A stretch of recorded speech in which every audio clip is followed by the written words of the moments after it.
It is 2:00 and this meeting is called to order. Roll calls that all of our trustees are here, our treasurer here, our director and assistant director are here, and our general counsel will be here later. All right. Okay, so now we will have the pledge of allegiance.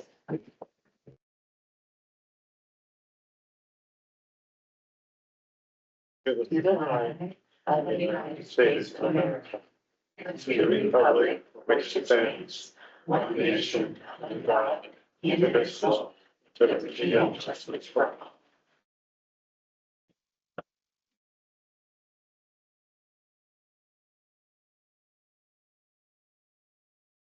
All right, before we go on, I would like to reiterate the March meeting. Do you really want to live in a society that doesn't respect law and order, but instead the worst and the loudest bullies win? All right, so now we will go on to public comment. Speakers state your name and community and speak for no more than 3 minutes. Persons addressing the board are expected to observe a level of civility and decorum appropriate for a public meeting. No personal attacks or disruptions from audience members will be tolerated. And first we have Mariana Cochran.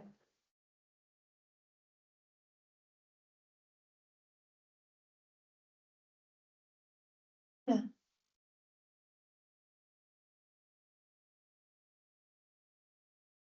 afternoon.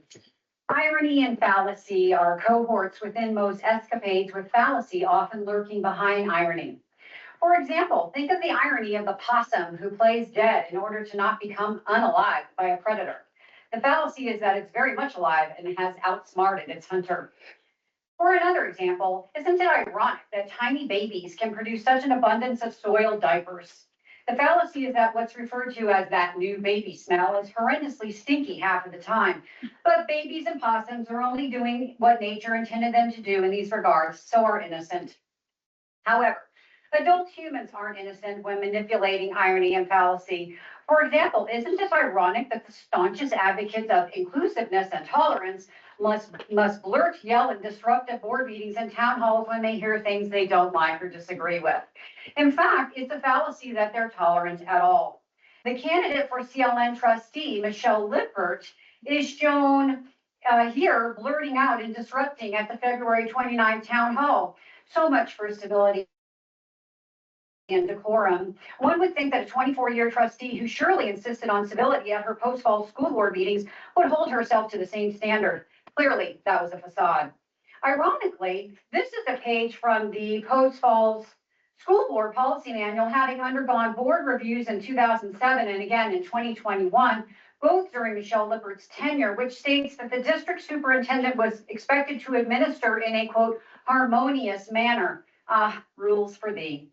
Yet another example of irony coupled with fallacy is that this same CLN trustee claims that this board's policy revisions regarding sexually explicit materials for minors is erasing LGBT and people of color. Another fallacy. This board and Director Walters have repeatedly restated and affirmed the policy criteria, which solely references sexual explicit materials for minors as defined in Idaho statute, regardless of who's doing what to whom sexually or what their skin color is. Claiming a false cloak of victimhood is the same old leftist ruse. Ironic from a registered Republican. Another fallacy. Pretend to be a defender of the marginalized while obfuscating and spinning, then rinse and repeat. So I'll say it again for the record. No books are being removed. They're simply being moved, and the decision to reclassify and reshelve a book has absolutely nothing to do with skin color or sexual orientation. If returning to sanity regarding materials for minors is regressive, as Michelle Lippert has accused this board, then viva reversion. In fact, progressivism is the quintessential irony because it moves nothing forward and actually only destroys. So vote Michelle Lippert for irony and fallacy. I'll leave the applicability of the stinky diaper metaphor to your imagination. Next we have Karen Johnston.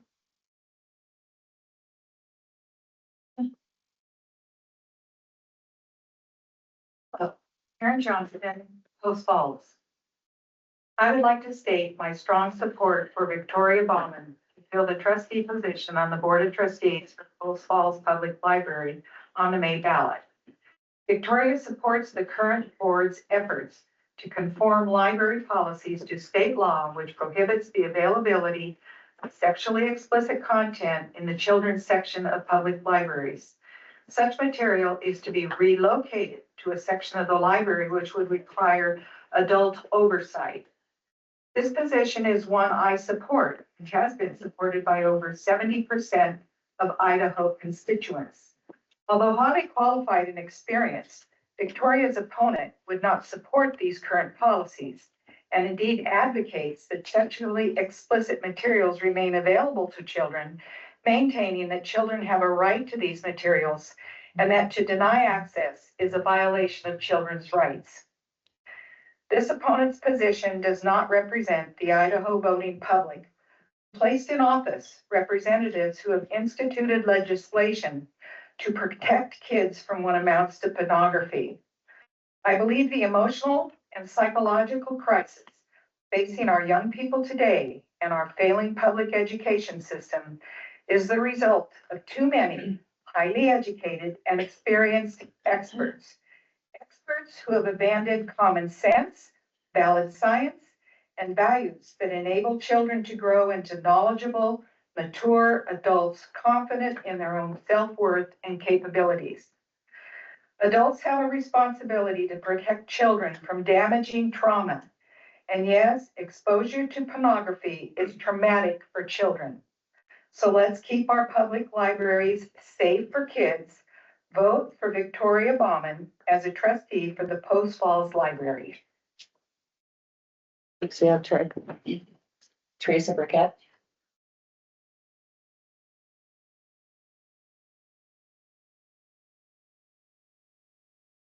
My name is Teresa Burkett, I live in Post Falls. I am the president of the Library Alliance of North Idaho. And I am here to speak about the library. I'm not here to advocate for a political event. First, Mr. Martin, I would like to express our concerns regarding the inconsistency between the approved minor card policy and the ongoing presentation of statistics you include in the board packet related to the old three-tiered minor card policy. Despite the emphasis placed on adopting this new policy, there's been insufficient effort to implement it effectively. This situation raises important questions about whether our tax dollars are being utilized efficiently. Public funds must be managed responsibly and transparently. The ineffective application of the policy suggests misuse of resources requiring clarity and accountability. We are also concerned about the lack of establishing the mature content room. While we do not support the implementation of this policy, we have observed that it has not yet been put into effect, which is inconsistent with established procedures. This policy was approved on January 16th. Despite having 3 months to address this issue, it appears to be little to no progress. You have at least 16 books ready to be shelved. What are you waiting for? Mr. Hanley, we would like to address your assertion regarding the potential of the community library network by the expulsion. Your claim suggests that it is driven by concerns regarding minors' unrestricted access to the complete collection. However, this does not reflect the discussions held in any of the meetings you attended. The primary focus of these discussions centered on the complications arising from the CLN's recent modifications to its minor card policy, which has posed challenges for all partner libraries involved. As a taxpayer who supports this library, I hope the CLN will uphold its commitment to being a collaborative partner in the new INL structure. It benefits our entire community. Also, Mr. Hanley, I am offended by your childish behavior. This library is and has always been safe for all patrons. If I am offended, I am sure the staff will be equally offended. You have every right to express your opinion, but doing it in a public setting as a library trustee is unbefitting of a public servant. Lastly, why was an article by the Federalist included in the board packet? It does not appear to be relevant to CLN. I would consider this propaganda, and I will leave you with, I support Michelle Lippert, May 20th. Next we have Leslie Wild.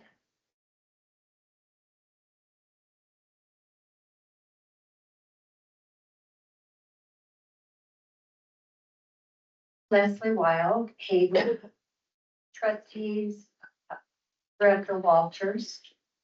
Over the years, I've been able to obtain many books through the Cooperative Information Network. I greatly appreciate having easy access to the collections of libraries outside CLN. I particularly recall looking for a book on the Sunshine Mine disaster and was delighted when it was sent from the Wallace Library. This winter, I was able to reread The Adventures of Huckleberry Finn, thanks to the Priest Lake Library System. No library can purchase and store every book published. Cooperating and sharing collections make more books available to everyone. This Saturday, our country celebrates an important historical event, the 250th anniversary of the first battle of the American Revolution at Lexington and Concord. Currently, I'm reading America's First Daughter, The Life of Martha Jefferson Randolph, thanks to our library's membership in Libby. I urge the trustees and Director Walters to do everything possible to maintain the Community Library Network's membership in our regional library consortium. Thank you. Next, we have Bill Green.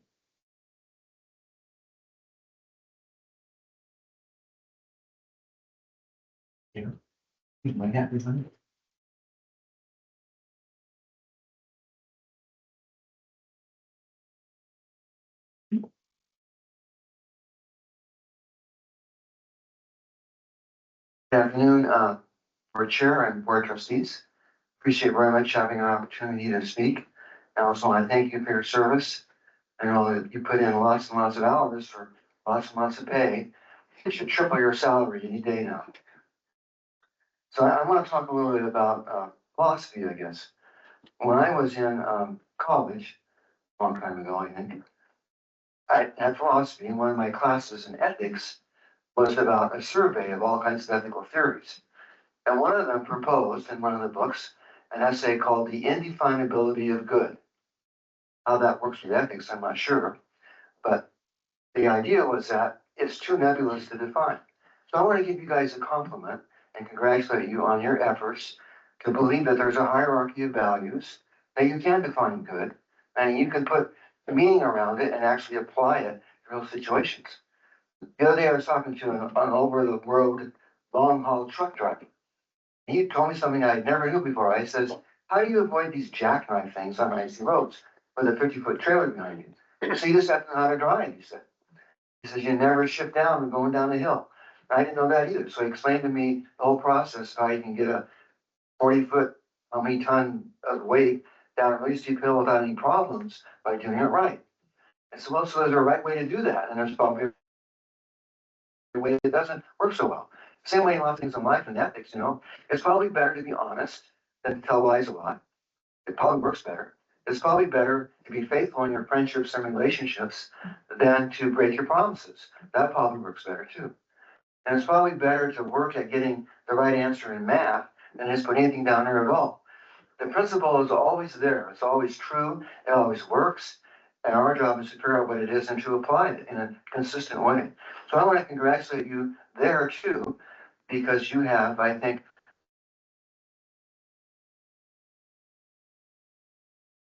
made it go better than others. There's probably a better way for kids to develop than not. There's probably better things that happen to them that help them progress in their development. There's some things that happen to them that retard that development.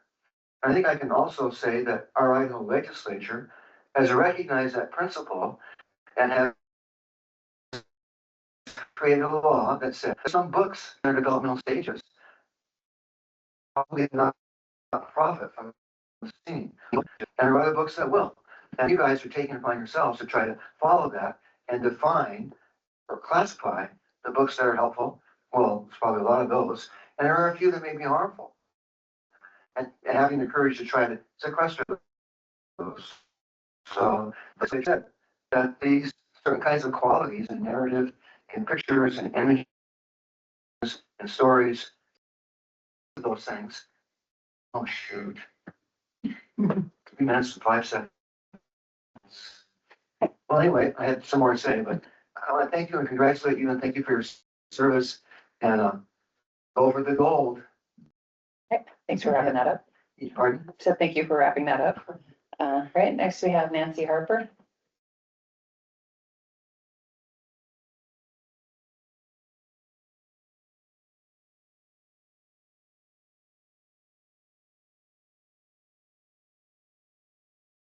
Nancy Harper, Berlin. There are so many things to comment on today that I didn't know which to pick, but I'll stick to the material selection policy that was in the board.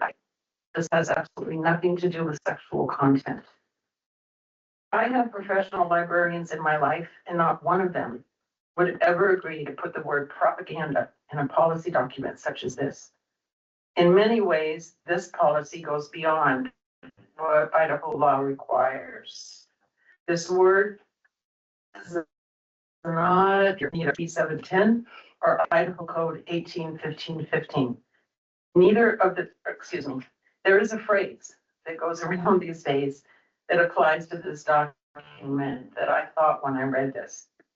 Tell me you're going to engage in viewpoint and subject matter bias without telling me you're going to engage in viewpoint and subject matter bias. Even though it is not explicitly spelled out in this document, anyone who has listened to your past comments can clearly see, that, hold on a second, that if something does not fit with your conservative political ideology or Christian religious orthodoxy will not be purchased. The section on propaganda makes this clear, as does line 146 and 147, where you do not specifically say whether mention of these subjects in a lawful or benign context will be excluded. Line 177 is especially concerning, as it says age-appropriate materials with serious literary, scientific, medical, artistic, and or religious or political value for minors may be exempt. Also, I do not think you are specific enough in distinguishing between young adult and children's collections and general fiction collections. In the past, 3 trustees have made comments that books written for adults should also be looked at as to whether they are appropriate for minors.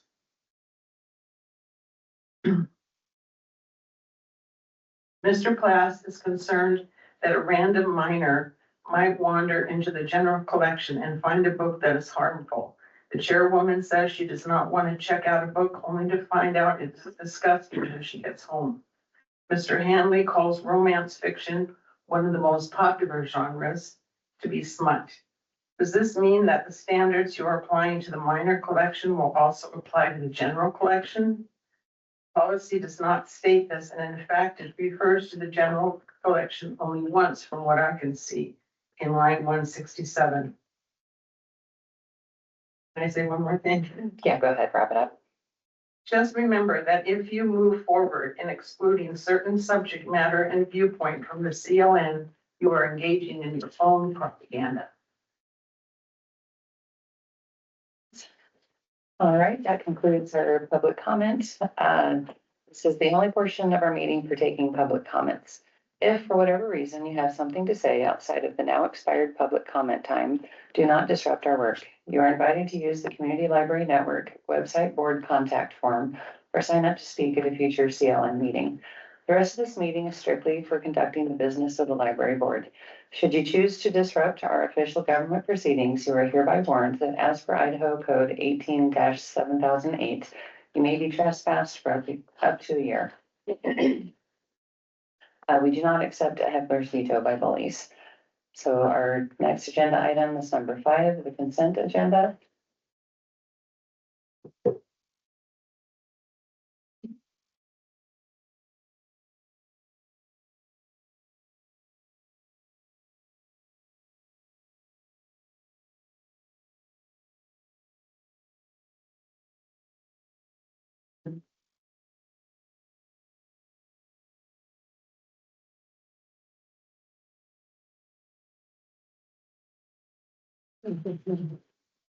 Kelly?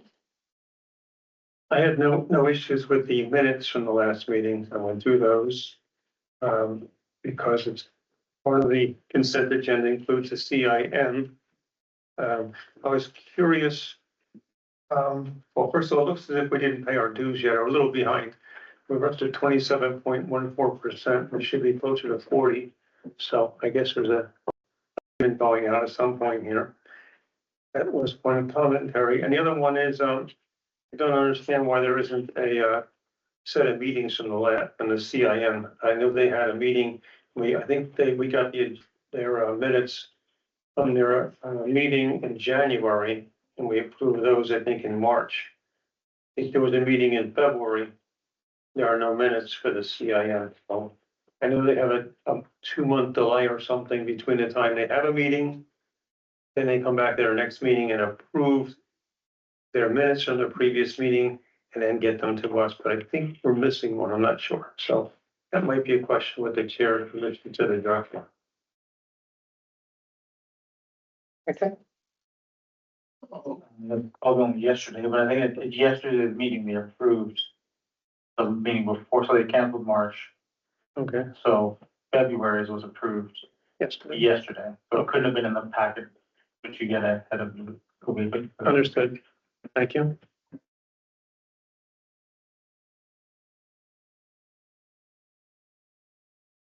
Mr. Potts? I have no issues or comments. I think ready to approve. Okay. All right. All right, if there are no further corrections and without objection, the consent agenda is accepted by unanimous consent. Okay, moving on. Next item is number 6, Community Library Network, March 2025 financial statements. Anna? I think we have the same question, so. Okay. I was curious on, the quality chart of accounts, but line item number 415. I don't recall what the co-op electric agreement, I guess, revenue is. There's $30,000 coming in this year. We haven't gotten any yet, but I don't recall what that is. It's a kind of a mystery for me. So the co-op electric agreement arrives in July. And I have not dealt with that yet, but I would be happy to have our assistant director, who has been through this a couple of years, maybe make a comment on that, give them more. Finish it. If I can find out maybe next month, but I just don't know what it is. It's not explained anywhere really, I'll but look into it. so it's money coming from the electric company? I don't know. Thank you. Trustee Robinson? So I'm just, maybe you guys were gonna mention this new sheet. Are you gonna talk about this at some other points? Or, and also just the way, I mean, it looks completely different, elephant in the room. Is there a reason for this and, is it gonna be explained? Mrs. Manager? Yes, thank you for bringing that up. So you'll notice that a chart of accounts was included, which has the general ledger numbers. The purpose of this is to be as transparent as possible. And most auditors require general ledger numbers to be included in any reports that we give them. We were able to go into the software, in the accounting software, and actually have that generate the general ledger numbers, so that this is best practice. So instead of having just numbers 1 through 76 and having to go into an Excel spreadsheet and spend 30 minutes manipulating it, we are actually taking this straight from the software. And that way you can refer to the general ledger number. And this is actual data. And then the descriptions are coming straight from our invoices, so that you are seeing real data rather than manufactured data. Trustee Robinson? So in that system, I'll just pick a number here, towards the bottom of revenues. It goes from 470 and the next one's 480. In the system that you're actually looking at, is there like 71, 72, 73 that also describes part of that is actually income from interest? Is there more to be seen. I'm just wondering why there's big jumps between the numbers. Business manager. Thank you for the question. So you'll notice there are some gaps in the numbers, and the purpose for that is so that there is a little bit of wiggle room if anything comes up that we want to add. So all of the chart of accounts that is in the system you see right here. This is the most current information. So you'll see, for example, 480 is income ICRIP funds. That was something that we added between 475 and 490 because we wanted to be able to not skew the numbers anymore so that any ICRIM funds that are coming in as income actually shows up in that line item as income. And then you'll also notice over in, let's look at an ICRIM example of expenses, 717. So you'll notice that says repair and maintenance ICRIM expenses. So it's between 716 and 720. So there is no 718 or 719. That's just there in case we need to add anything else. And so we added the repair and maintenance ICRIM expenses under general ledger 717 so that when you start to see for the budget that the facilities manager is not having his numbers skewed. So for example, in your income statement, you'll see, switch the income statement. So let's look at 717, repairs and maintenance, year to date. So far we have spent $10,605.66 as of March 31st with ICRIM funds for repairs and maintenance. Instead of having that $10,000 spread out among the repairs and maintenance between Athol and Spirit Lake, that way it doesn't skew those numbers.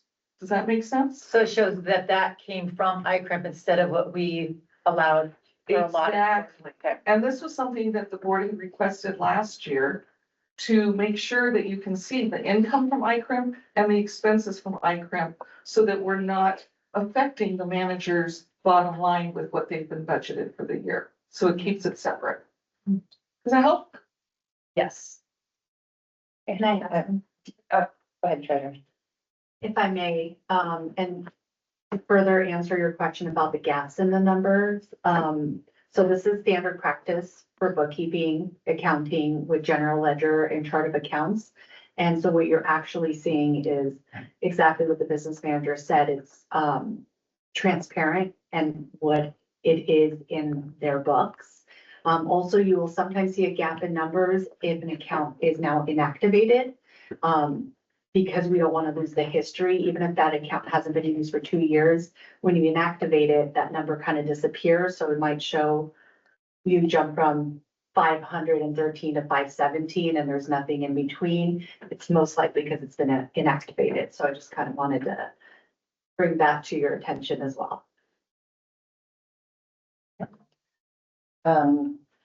So the comment on the statement analysis, 455 and 460.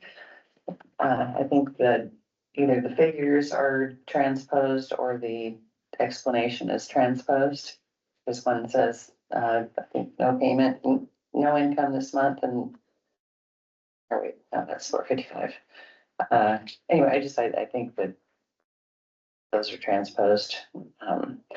And also had a comment that said 840 for the Library of Things collection for 460. And I just wanted to say that if I remember correctly, or at least it ran through my mind, that the Library of Things was defunded because it's not the proper role of government to compete with private businesses. Private businesses can't compete with free very well. So I had one of my favorite classic essays called The Proper Role of Government that I would like to pass out if the trustees are interested in reading those. I have enough for everyone, but take one if you're interested and pass it down. Chair, Yes. did we defund Library of Things? When we did the budget. Did we defund? So I mean, we didn't, I don't think we, Rid of it? yeah, I don't think we made, well, I mean. We just gave it 0. Yeah. Okay, so we didn't get rid of it. We just thought there was enough in there right now, enough items. But we didn't need to spend more money on it. I think that's what it was. Yeah, I mean, different things go through different trustees' heads, but that would be my reasoning is I think that it's improper for the government to do that. Okay, and then this looks like it was, from the Friends.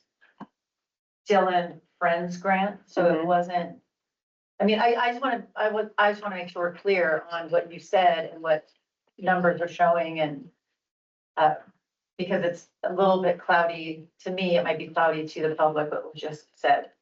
Okay, yeah, so line 460 says adult programming received 2 grants, 800 for going to seed program and 840 for the Library of Things collection. In the statement analysis, but then on the income statement, line 460 says 0. Am I misunderstanding something there, business manager? So I'm not quite sure how you're seeing that it's transposed, because I see 455 says income grants, which matches with the narrative, and this comes straight from the accounting software. So I don't see how it could be transposed. Yes, actually I meant 460 and 465. Okay, so 460 and 465. So I see what you're saying. So the description in 460 belongs in the description of 465. That's what you meant by I think. Okay, so yes, so the CLN Friends did not have any income in March, but the Post Falls Friends had $3,000 in income. And there was a small description that is regarding the $800 for going a seed program and $840 for the Library Things collection. So those are paid for from, really their donations from the Friends group that pays for those, and they're not part of the property tax income. Just like this on this, it says we got. That's versus zero, they're like transfer. Right, so the descriptions are transposed, is what she's saying, but not the numbers. Well, yeah, I was asking this. Yep. Okay, trustee Claus? So just to follow up on the I-Grant funds, can I deduce that the 79,000 on line count 840 that I can subtract count 716 and 717 and say there's 45,000 I-Grant money left to be spent? It's in 480, 840. Could you repeat? 480, yeah, I don't know what I said, but yeah. 480 income for I-Grant count 480 shows there's been 79,800 for up to this year received from I-Grant. But that's actually this year. I don't know if there's any left from last year, but how can we know how much money is left to be spent that we received from I-Grant? Is there some from last year or is there some balance? Business manager? Yes, so I have an Excel spreadsheet that shows that we had about $250,000 the last time I did that assessment. And you can see that this $79,000 of income from I-Crimp has been received since October 1st.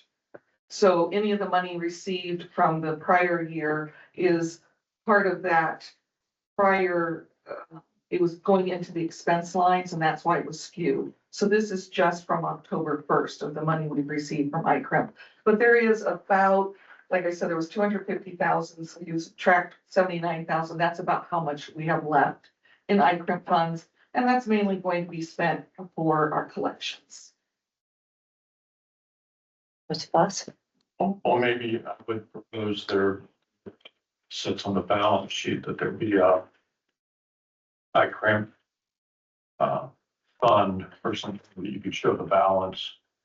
Because we're holding it as assets, but it's being held as I-Crimp payment. Would that be appropriate? Yes, I'll see if I can add that to the balance sheet. Trustee Claus? Another one was that I was gonna ask about is account 800. Audit, I guess I didn't look at the explanation on it, maybe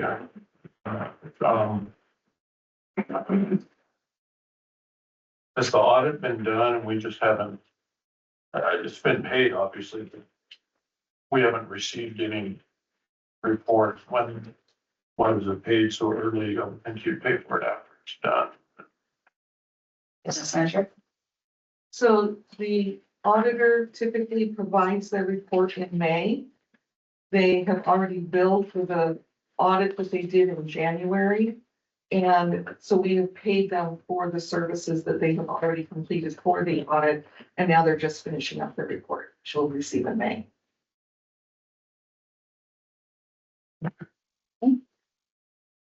If there are no further corrections, and without objection, let's see it. Ms. Floss? One other is I'm confused on the balance sheet, current assets 148. Property tax receivable 296 thousand, well, 297,000. And then we're listing long-term liabilities 242, deferred property tax revenue. Normally current assets, property tax something receivable is like you sent the bill to the customer and the customer hasn't paid, so you can take it as an asset, it's a receivable. But why is property tax listed as a receivable? And maybe you can, you don't know, you can look into it, it's all I'm asking. Business manager? Mr. Plus is very astute. We actually had a discussion with the director this morning. We've been looking into these exact items. And it is going to be a long process because we want to make sure that everything is accurate and transparent. So I would like to defer for another month until we have more information to share. All right, and now if there are no further corrections, without objection, the CLN March 2025 financial statements are accepted by unanimous consent. All right, moving on to number 7, adult programming department report.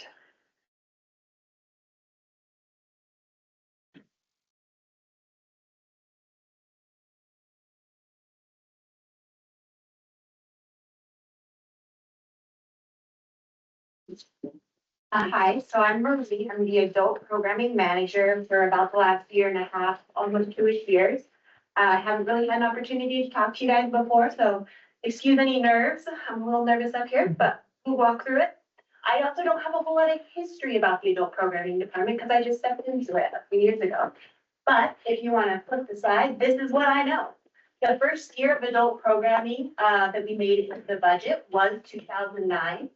And that year we held 18 programs.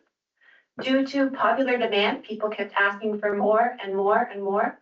By 2019, 10 years later, we were holding 751 programs per year. Then COVID happened and we will let that slide away. Next. All right, so this is this past financial year, so the October to October period. I just cut it that way because I'm talking money and that makes it easier. We held 878 programs with a total of 7,248 attendees.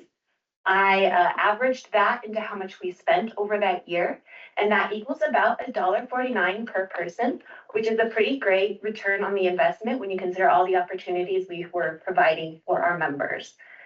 All right, flip again. So I get asked quite frequently, why adult programming? And I just want to say, I think adult programming is a natural extension to the fundamental mission of libraries, that is to provide access to information.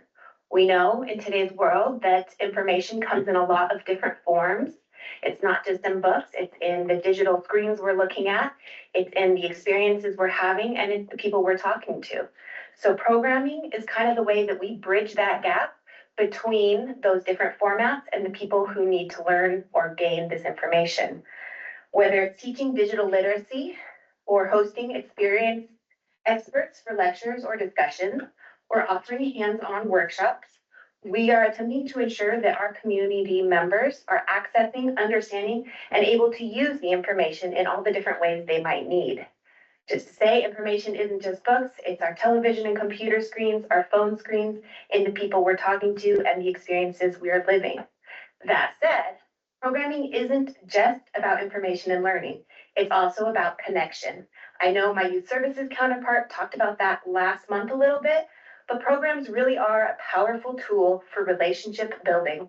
They connect the library to local organizations, community members to one another, and the staff to the communities we serve. A person might first walk through our door for a fun program, like a bingo night or a DIY flower lantern program.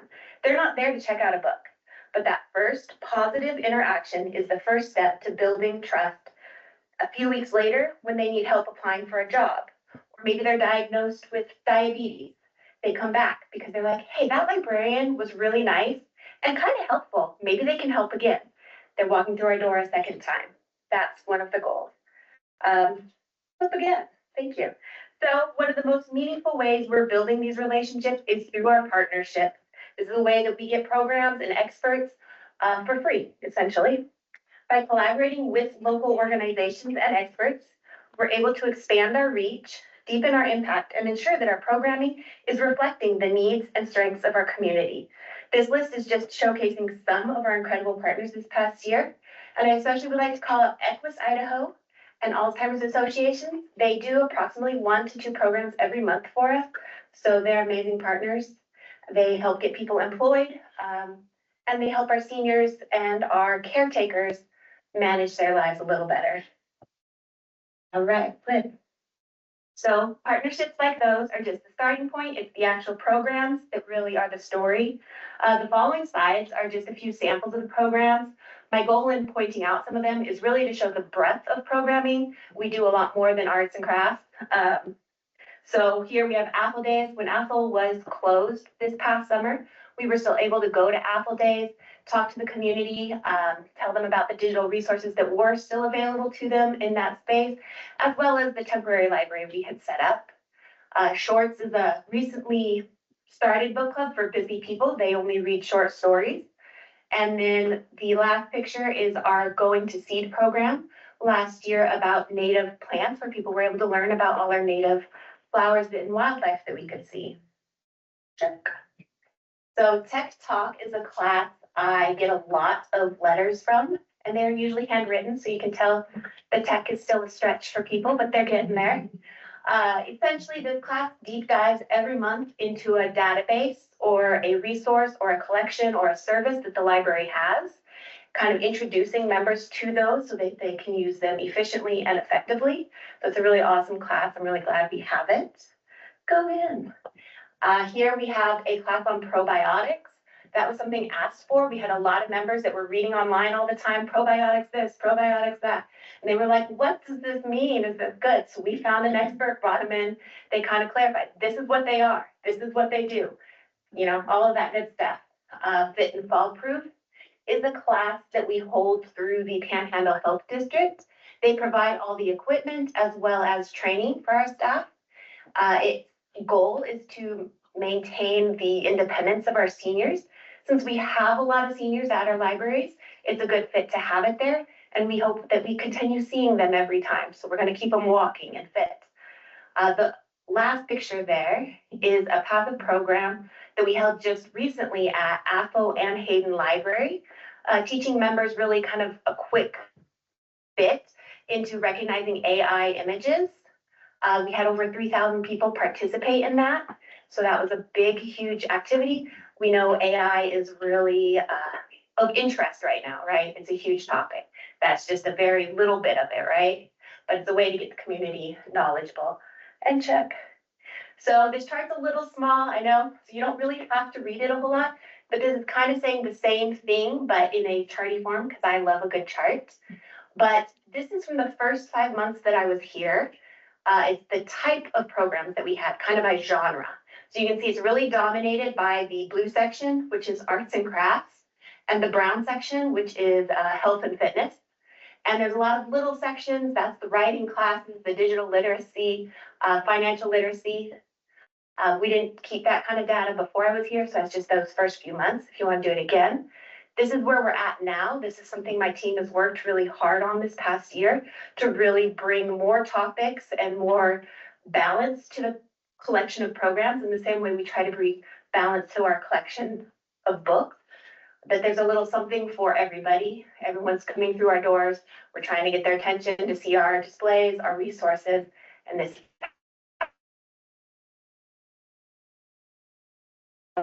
we're doing. I'm going to wrap it up with this one specific class. In October-ish, we had a class on voting. We kind of had them come in. We talked about how to register, what to expect the day of at the polls, how to find your polling place. Several polling places had changed this past year. And this lady came in and she was like, you know, I haven't voted in 10 years because I thought you could only register online and I didn't know how to navigate that portal. So we were super excited to kind of show her the different options. You can register online, you can register at the polls the day of, you can register at the election office, you can even register by mail. So when she left our program, she went straight to the election office and registered. And for the first time in a decade, she voted that year. To me, that's the impact we can have in adult programming. Those are the stories I'm looking for when I'm trying to develop programs. I want a community that is a intelligent, informed electorate, right? So the next one is kind of our looking ahead slide. This is the rough year to look ahead because we have a new director. We have a new strategic plan that's just starting to take shape. This is a statement from our last strategic plan, but I think it's the kind of statement that will always fit. We're going to try to deliver responsive programs that our community wants and that our community needs. So I'm really excited about this next evening deeply to our community and driving our programs in the direction that they want. Yeah. That the pie chart is really impressive, that you took it from all those little tiny slices. Right. Evened it out, and you got good feedback from that. Definitely, yes. We're seeing a lot of new faces in our programs and in the library, and that was really the goal, is to drive new interest, new people. Definitely, yeah. Very exciting. Thank you. Awesome. Yeah.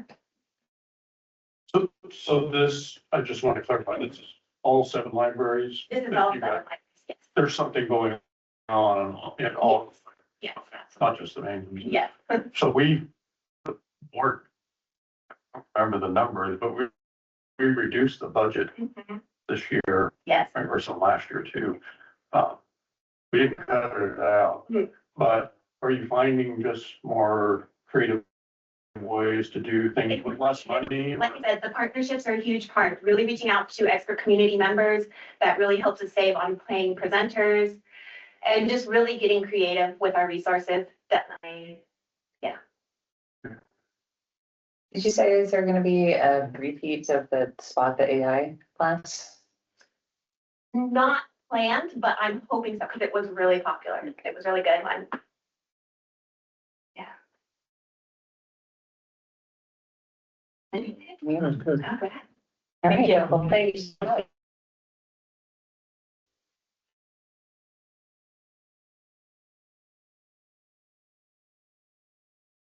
So next, we have the director's report.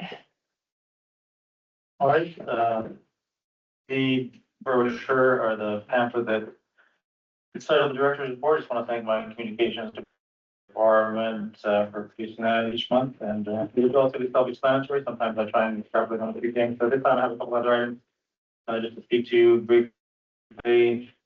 First off, the beginning of that little pamphlet there does talk about the hiring situation. So an update on that. We're currently in the interview stage of the HR specialist position. And the collection development manager advertisement should be going out in the next day or two. It's a broader a net being spread for that. So there's a little bit of a packet that we have to create, a little brochure kind of like this one to create to get that ready. So that one should be going out in the next day or two. And then that will begin that process. It'll be closing in a couple of weeks, then we'll move on to the interview process for that too. So that's the update on our hiring situation.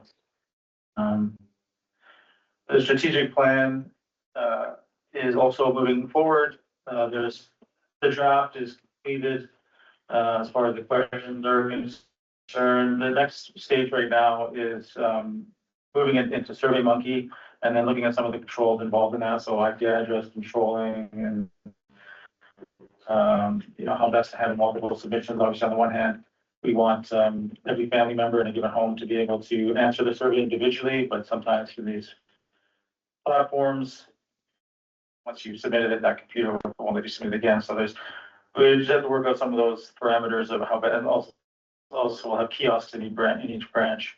So we got to set up the parameters within which the SurveyMonkey will enable multiple submissions on the same device. Also setting which questions will be mandatory to continue to click through. So the next stage right now is meeting with the broader team, which will be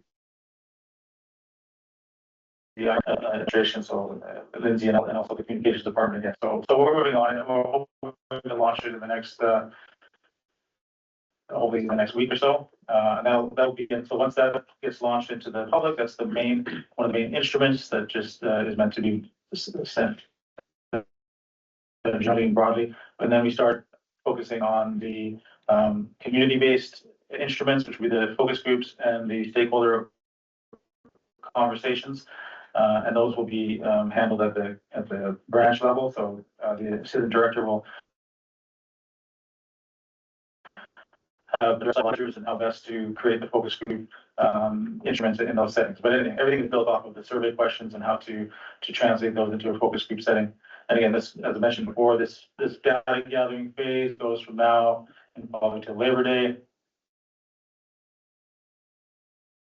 to the fall, and then October we'll have hopefully have some money in there to move on to the next phase, which is data analysis, and then also having a facilitator involved in helping the trustees and the staff through retreat days to look at the data and then formulate it into the actual strategic in early 26 be published. So that's just an update on the strategic plan. Another thing we've been working on is evaluations. That might not sound like that exciting a thing, but I think it's with the 2022 or the last time we had done them here at CLN, and obviously performance evaluations are critical for any organization. So I just want to thank Lindsay, the assistant director, who spearheaded that to get us back on track. So we did complete in April. We completed the performance evaluations for all staff, and which is great to get back on track. Also, we're looking for the HR specialist coming on board and a more robust department there, and also the software program that we talked about before getting, which we got from ISOL. These two factors will enable us to really take it to the next level, a more robust performance evaluation model.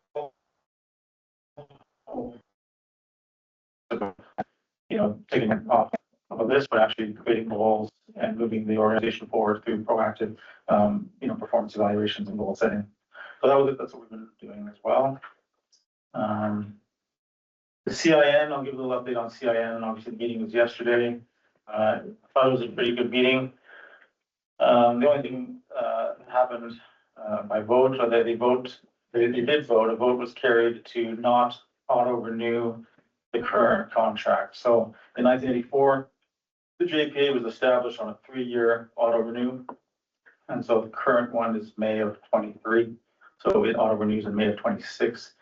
It's the 17th of May, but they voted. The vote carried to not auto renew.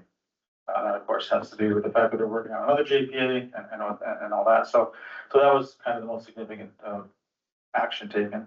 But all members, I don't know, some of you were there, and I think it was reported.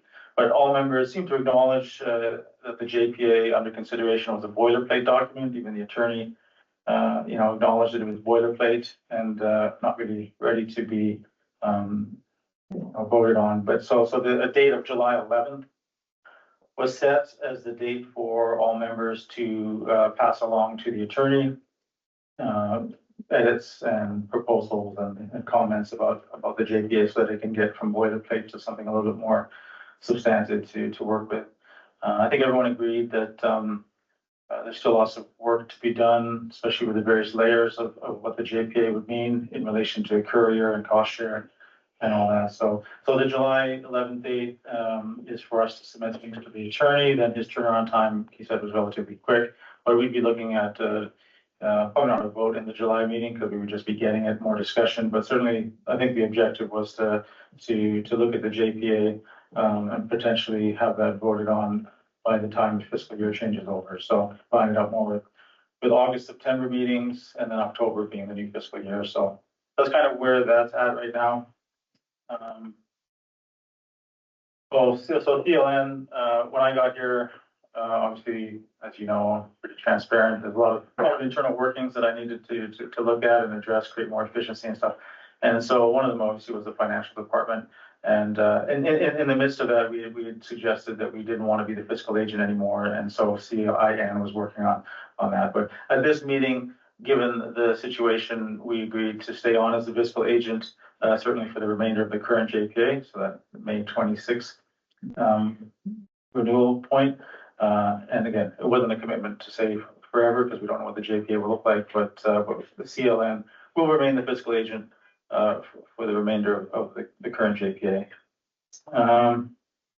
There was a positive meeting. I know there's a lot of talk and politics. I don't usually concern myself with, but there were other members there, just so that anyone who wasn't there, there were other members there besides the CLN who did raise concerns about the potential bypassing of the taxpayers' role in their library service, in the language of the proposed JPA, sort of the dilution of power away from the individual boards. So there was a bit of discussion about that.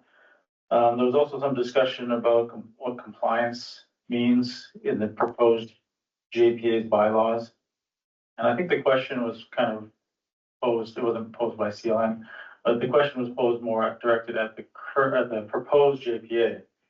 But then all the discussion, if you watch the video or were there, all the discussion really focused more on the current JPA. And this is where compliance really has to do with the ILS. So if there's ILS related issues, the CIN as a group says, everyone needs to get on board with how we select, claim return items or this or that.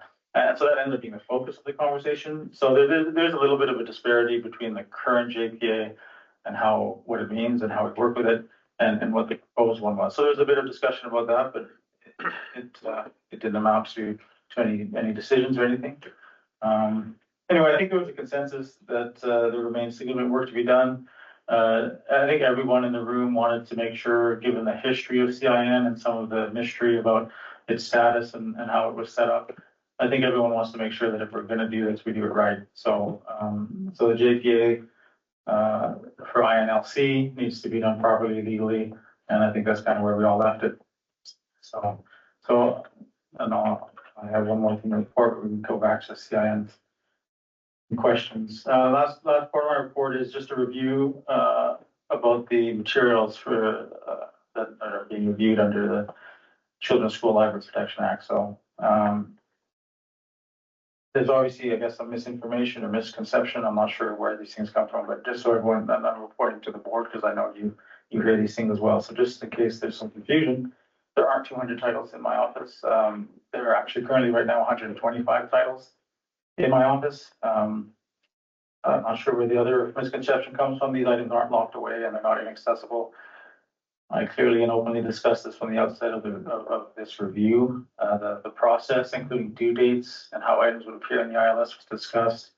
Nothing is really suspicious or underhand here. I've been talking with my IT department regularly about when the due dates are and how best to handle these things. Anyway, these items are in no way inaccessible to patrons. In fact, there are 5 titles that are currently checked out to patrons, and there's 17 titles that have been checked out to patrons since the items came in for the review. So that's probably like 125 titles, 5 are out. There's probably 10 that are kind of on their way back. So 140 titles, just so we get some perspective here. 140 titles is 0.1% of our collection, right? And then of course 17 of the 140, which is 12% of this little mini collection, are actually circulated. So these items are available. There's no question of any kind of locking them away or anything. It's just part of a process. The misinformation, I guess, that this number of titles is growing. As I've always have done, I will openly report here, the progress of CLN's compliance with the Children's School and Library Protection Act. As we all know, much of the work to date has been at the policy and human resources level. So if any of you as the board feel that I'm in some way slow walking or being irresponsible in my duties, basically it takes time to do things properly. So as you all know, we've been working on policies and we've been working on the human resources aspects. That is the collection development position. I'm confident that once these critical steps are completed, which should be very soon, that the whole process will speed up. And of course, we do have every intention to review as much of the collection as we need to. So obviously it will grow, but it hasn't grown now. There's nothing happening. And if there was, I would report it here because that's my job. Regarding the mature content collection, there have been no further requests for relocation of materials. The 16 titles deemed harmful to minors have been moved from my office to the technical services department for their work to be done. There's different processes here. So they have it now. They have them now. They're going to work on those within their docket of priorities. The initial shelving units for the special collection room have also been completed. So that took some time. And we still need to complete the special collection room signage. So that'll be me and my communications department, facilities department. We'll be looking at signage for the room. So everything is going on. It's in process. So and again, like I'm just reporting to the board because I just want to make sure that we're doing my due diligence here. But just maybe a misconception or misinformation about that CLN is engaged in censorship or book banning. I would just like to reassure the board that there's no such thing happening. I think it's an abuse of language to use those terms for what is standard professional library practice, which includes and has always included reviewing and evaluating collections, cataloging and classifying materials, labeling books based on content and form, deciding where to locate library materials within a library, and deciding levels of access to various library materials such as reference collections, special collections, non-traditional formats, etc. So I'm reporting to my board. If there are any questions, I'd be happy to answer them. Trustee Emmett? So thank you. That was a very, I think, comprehensive and a little more concise report than we sometimes get. Thank you. I have one question regarding the circulation statistics. We have the legal usage. I'm quite aware that the contract runs out, I believe, in May. And so I was just wondering, because there are a number of people that use the system, would there be some kind of hopefully communications to those patrons maybe of some sort that is going to terminate? It looks like the Post Falls, Hayden, and the Pinehurst sites are the biggest users, but in any case, it may be a surprise when it suddenly doesn't want to work, or doesn't work in May or June, whenever it gets shut off there. So just maybe a good thing to make sure that people know that's going away. I'll make sure communications department and I hit on that. And I'm sure some of that has already been done, but I'll just try to make sure we do it as best as we can. Mr. Boss? I was going to follow up on the CIN meeting if, since they, by majority at least, agreed to put this off and any changes until, I guess, the edits in July.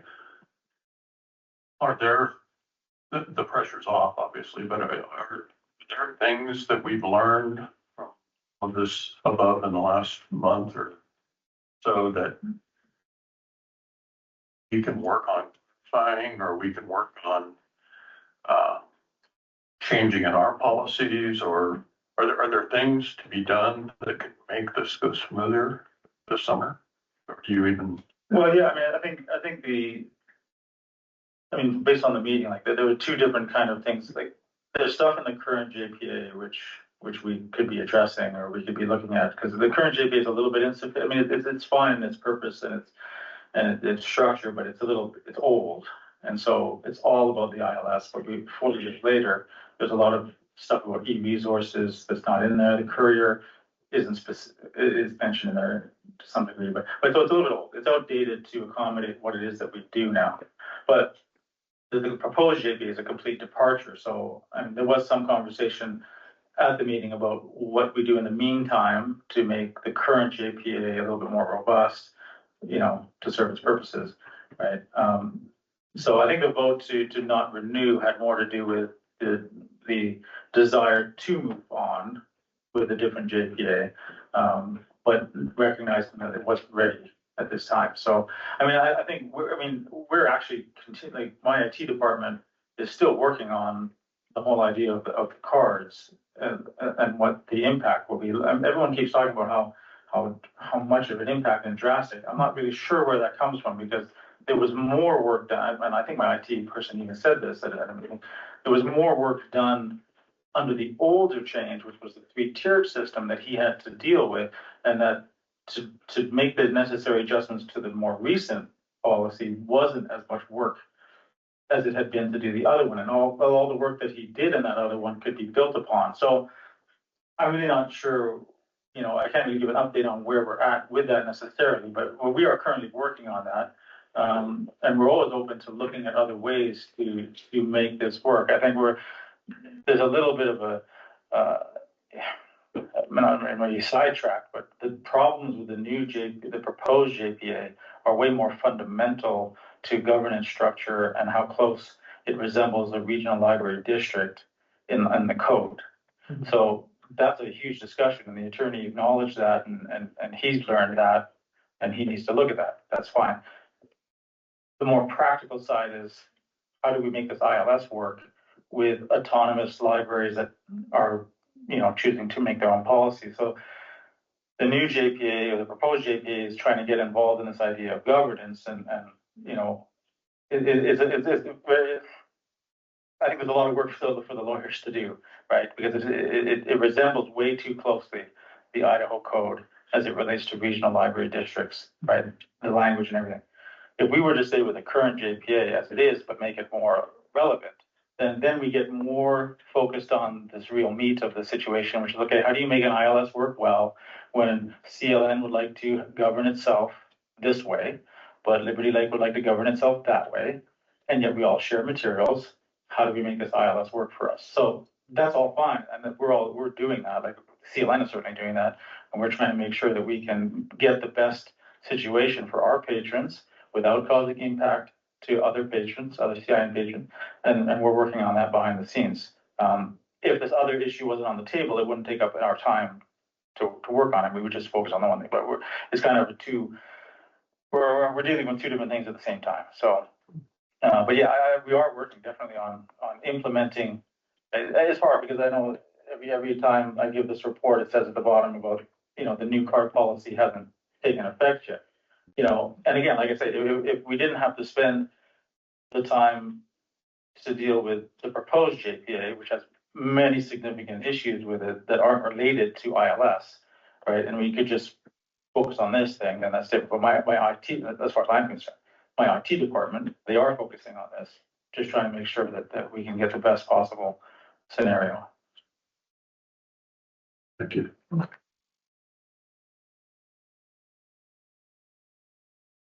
If there are no further questions, thank you for answering that very thoroughly.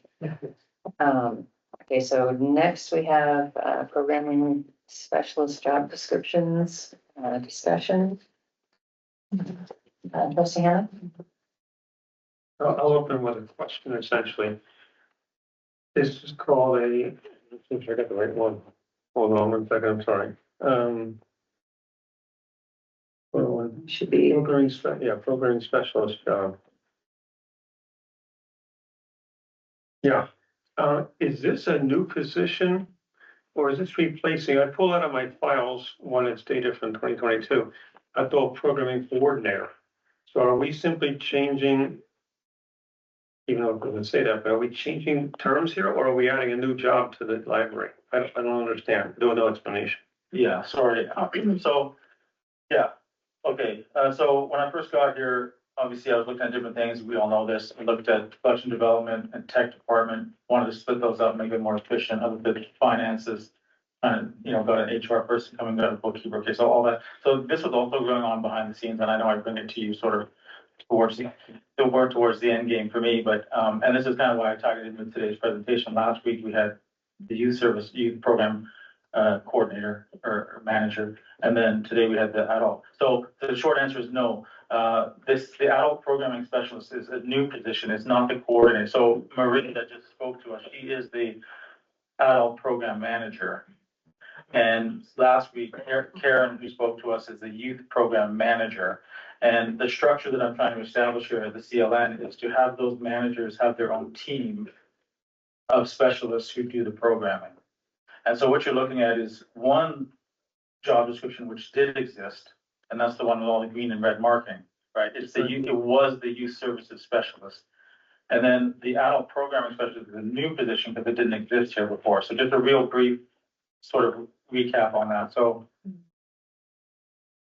just before I got here, okay, so there's two different kind of models. You can have a model which the children, just for sake of language, the children's programmer model is we have Karen as the program manager, and then at each branch there's a children's programmer who would answer to her.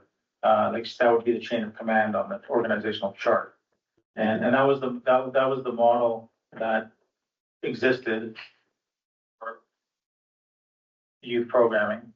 And then there was a movement away from that to make it more like the adult programming side, where an adult programmer is actually hired as sort of a library specialist who will work the circulation desk for 10% or 50% of the time, and then work adult programming 50% of the time, right? So we're hiring sort of generalists, like a person to work the front desk as a the person you'd see checking out books, and then also they do some programming on the side. And so those are the kind of the two models I was looking at, and my goal is getting here, and I know this may be news obviously at this level, but working with Lindsay and working with the staff, like this has been a work in progress for quite a while now. And the idea is actually to go towards the model of a programming team. And the reason for that, in my opinion, is that if I'm hiring a person to work at the circulation desk, I hire a specific type of person. I hire someone whose specialty or quality, their skill set, hard or soft, are working with the public and checking books out and that kind of public services department activity in a library. If I'm going to hire a programmer, right, I'm going to hire someone specifically with that skill set. So I'm trying to get away from that kind of the model where they're kind of merged together. It's not super common where you're going to get the absolute best front desk person, and then when you turn to them, how would you like to read a book to 20 kids in a room and make that your career path?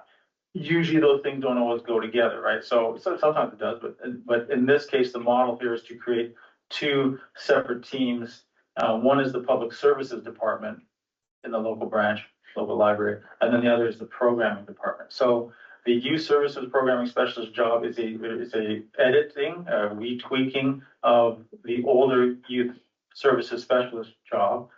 And then the adult programming specialist is a new position, and all the edits on the one are meant to make them kind of match each other. And this becomes sort of, you'll have the adult programmer, adult program manager, youth program manager. They're going to have their team, right? They're working the actual branches, deliver the programs. And so that's what you're looking at. Does that make sense? Trustee Robinson? Because this has to do on the same subject, would that be when you say team, would there be a specialist at every branch?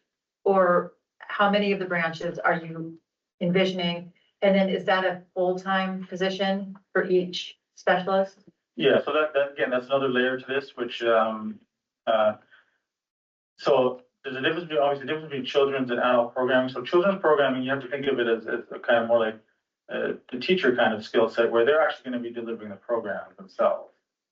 And today's presentation done by Marie quite well, the adult program especially does a lot of facilitation, right? Where they're going to do a lot of event planning, they're bringing in the other speakers, and they will do some of their own. So it's two different kind of jobs.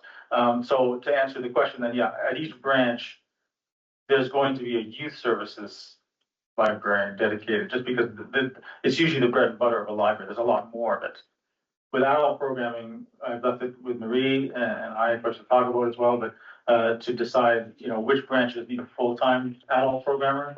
The idea here is that I want approval to create these.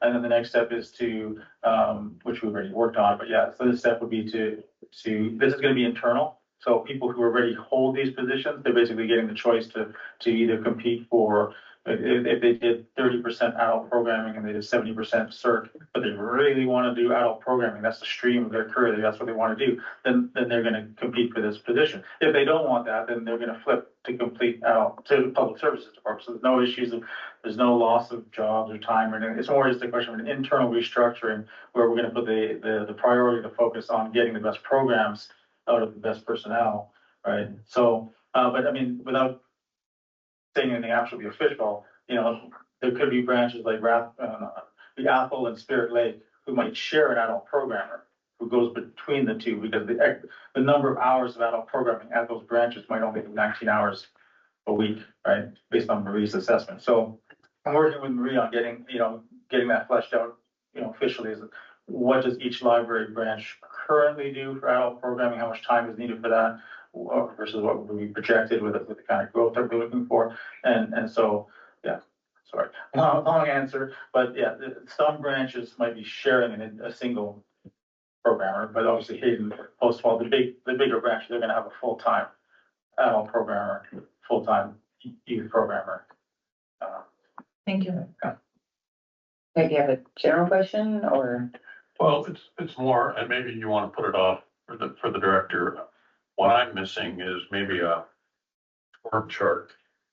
I don't know how many of these positions there are, where they're located or what. So there's a specialist and there's a manager. So the manager, there's one for the whole CLN, and then there's multiple adult and multiple youth specialists. Is that right? Yeah, so I mean, we have to think of it as a centralized sort of a district system, right? So Marie and Karen are the managers. Actually, they work out at Hayden. Their offices are here in Hayden. And they actually each themselves have two staff that work with them directly, whether it's building kits or helping with their program department. And then you have this position, which is in the local library, in the local branch, right? So just as an example, like the person delivering the children's program in Apple and holding the book up and doing it, that's this position, right? Karen is providing that oversight, that management, that support, right, to create that department. So it's one of the more, I mean, other than on the other side, I think you have seen the chart. On the other side of the chart, we have the public services department. Lindsay, being the assistant director, has direct oversight and mentors the library supervisors, right? So here there's a library supervisor.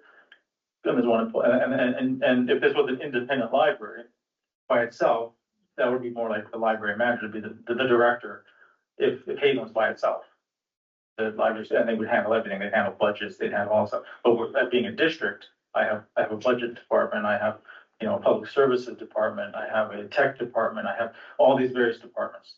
So this is just about creating a program department that is focused on programming, which was the model for the youth services side. But as Marie showed, right, the growth in adult programs, from where it started 10 years ago to where it is now, to me, the best model is to create this adult program team in the same way that the children's program team is, right? So yes, if you can imagine the chart, it's me, and then it all fans out, right? And then so on the one side, public services department, Lindsay, has that on her side. And she has IT, and she has tech services.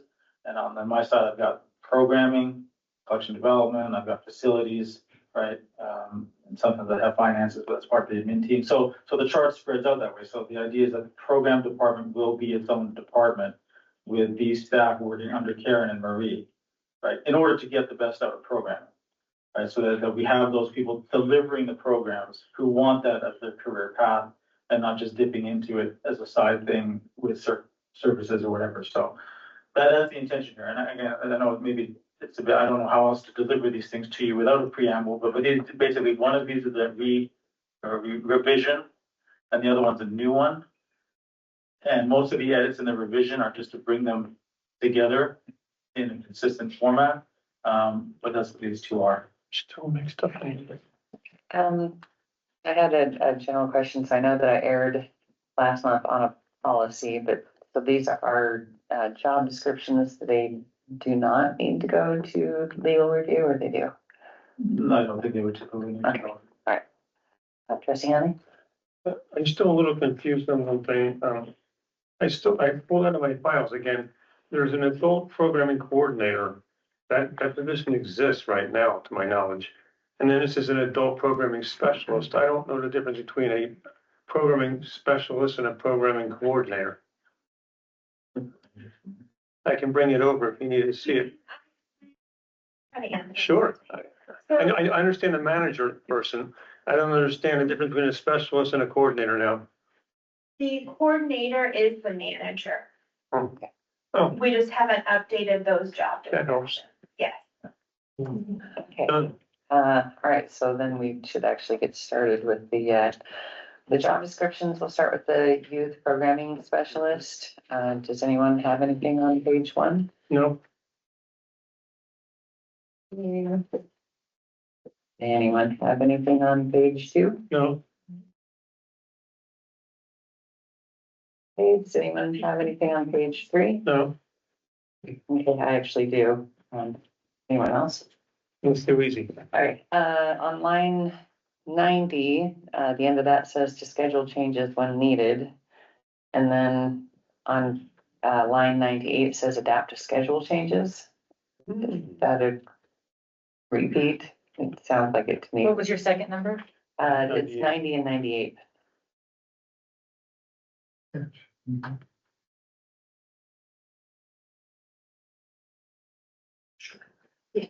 Okay, so We can strike 98. We have I'm in agreement with that. for value added, you know. Which one are we striking? 90? 98. 98, okay. Okay, sound good to everyone? Okay, and if no one has anything else on 3, go to 4. Does anyone have anything on page 4? No? Right, hearing none, going on to page 5. Okay. Here's Trustee Boss. You've got, on page 5, performance aptitudes. I guess I was looking for, Whitline. Where's that? 156. Okay.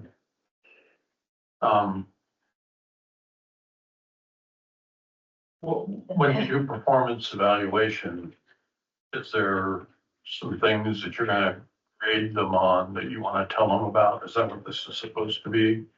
If they do really well at managing their schedules or anyway, maybe that kind of evaluation criteria is of use to put in.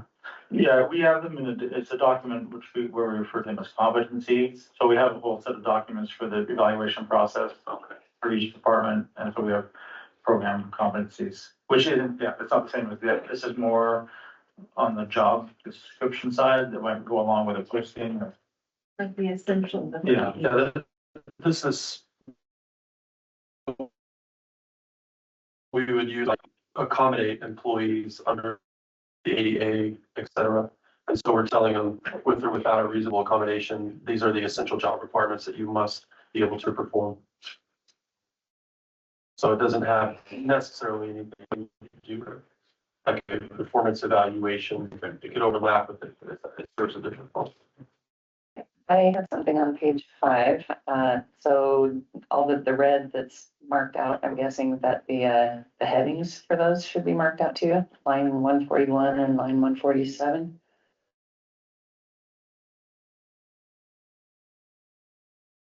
Striking lines 141, if everyone's in agreement, and line 147. Yes, and 153, thank you. Sure. Okay, anything else? Plus? Line 162, is it 25 or is it 50 pounds? 25 per arm or?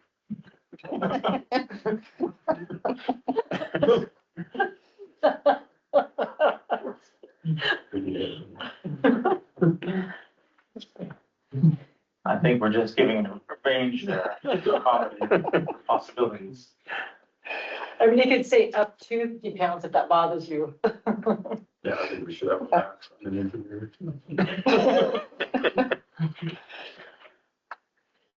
All right. Moving on to page 6. Does anybody have anything on page 6? I don't have anything. Okay, then we can approve both of them at the same time when we get done with the next one. So objection, moving on to adult programming specialist. Does anyone have anything on page 1? Trustee Eversley? Well, when we go back to these titling issues that we dealt with months ago when we were talking about adult versus general. Position summary actually talks about the programming for adults and families. And I'm just wondering if there's not a better way to call, maybe this is just a librarian across the board way of referring to these programs, but technically isn't adult programming if you're going to have families. I imagine with minors participating. Yeah, I wonder, I don't read it in the same context. Adult and family, because there'll be programs which are span the generation that it will be for families.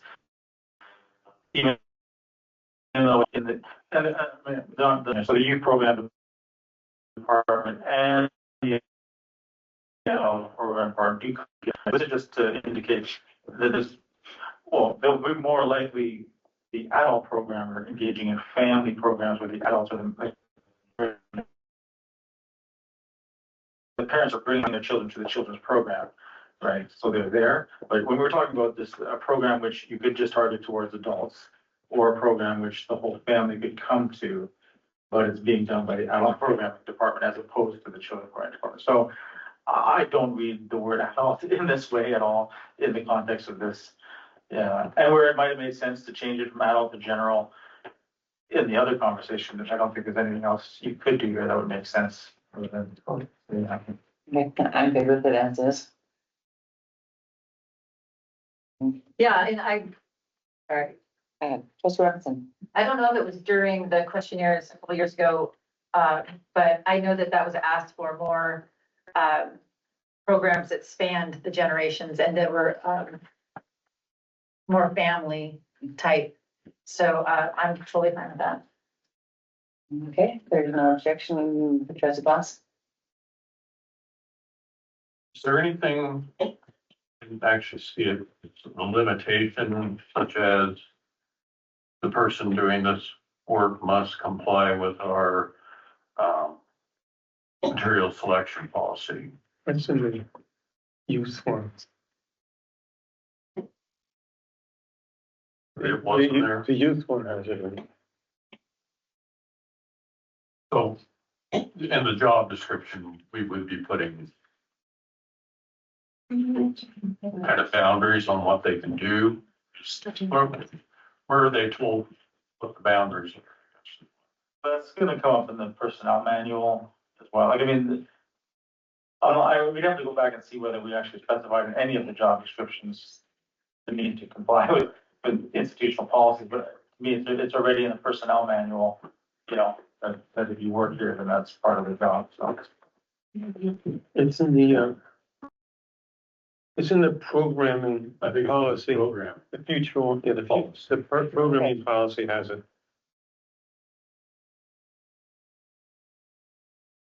So, Say one thing. yeah, So in every one of our job descriptions under the position summary, like look at line 15 and 16 and 17 for the adult programming, that sort of summarizes that you are expected to adhere to all of our policies and board decisions and direction. So that's kind of like That's it. It all once. That's it. Okay, so without objection, moving on to page 2.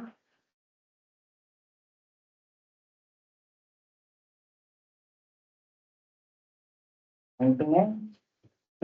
Okay, nothing, moving on to page 3. I had one if no one else does. Let's see, I think it was lines 86 and 87 sounded really similar. Do we need both lines or should one of them be struck? Oh, and with line 78 as well, I think. Yeah, we have to strike 84 like we did 98. The other one, adapt to schedule changes. Four lines. Well, it's line 78 says perform time management, scheduling and prioritization. Line 86 says perform time management, scheduling and prioritization functions. And line 87 says manage time, schedules and priorities to maximize productivity. So. Yeah, we'll strike 86 and 87 and we'll keep 78. Okay, striking 86 and 87. Everyone's in agreement with that. And 76. Yeah, keeping 76, striking 84. 78, yeah. Okay, then if there's nothing further on that page, moving on to page 4. Anything? Okay, then moving on to page 5, have nothing there. Yeah.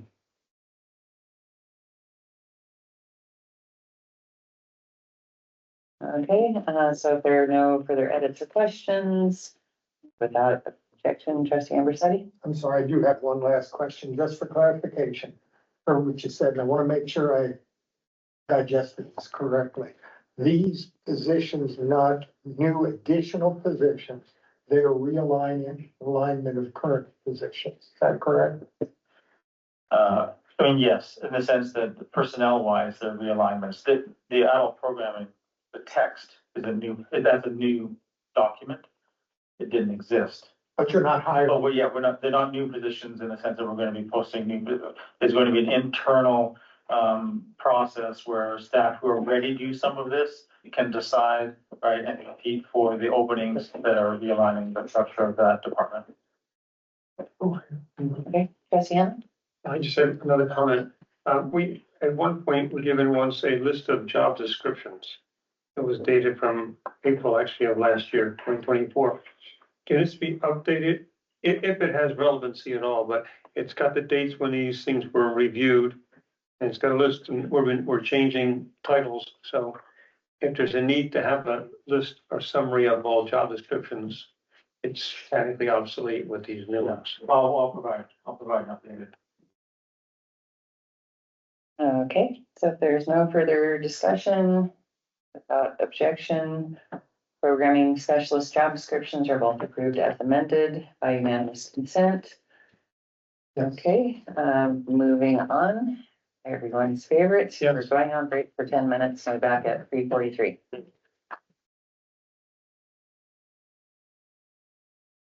It is 3:44, we're 1 minute late, and this meeting will come back to order. I was. All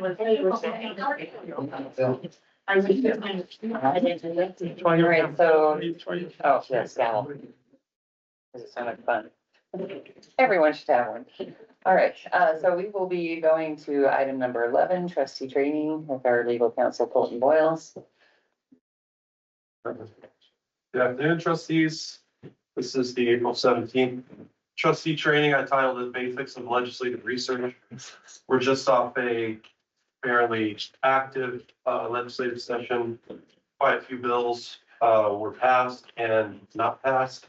And so I wanted to give the trustees an idea of kind of what the government sector goes through each year when it attempts to comply with the law, and show you kind of how many different pieces and how many different sections of legislation can come in. And if you're interested, how to go find that yourself, it's pretty easy. It's all online. I printed off the website that this guides you to get to with all of the 2025 legislation activity by bill number. And you can see that it's substantial. It's 22 pages. This is the House first, then it goes to resolutions like House resolution, Senate resolution, Senate bills. Not all of them are passed. This is a snapshot from today. I didn't put this in your packet. This is on the website. It was quite long. On these, it'll show you kind of if the bill died, where it ended up. And if it became a law, it'll say law with a plus sign on it. And so every year after the legislature, sine die or sine die, however you want to say it, the homeschool Latin experts have told me to correct me, I forget. You can click on it and it will lead you to the full bill information, and you can get legislative history and everything like that, and the text of the bill. So on this first part of the trustee training, it shows you what the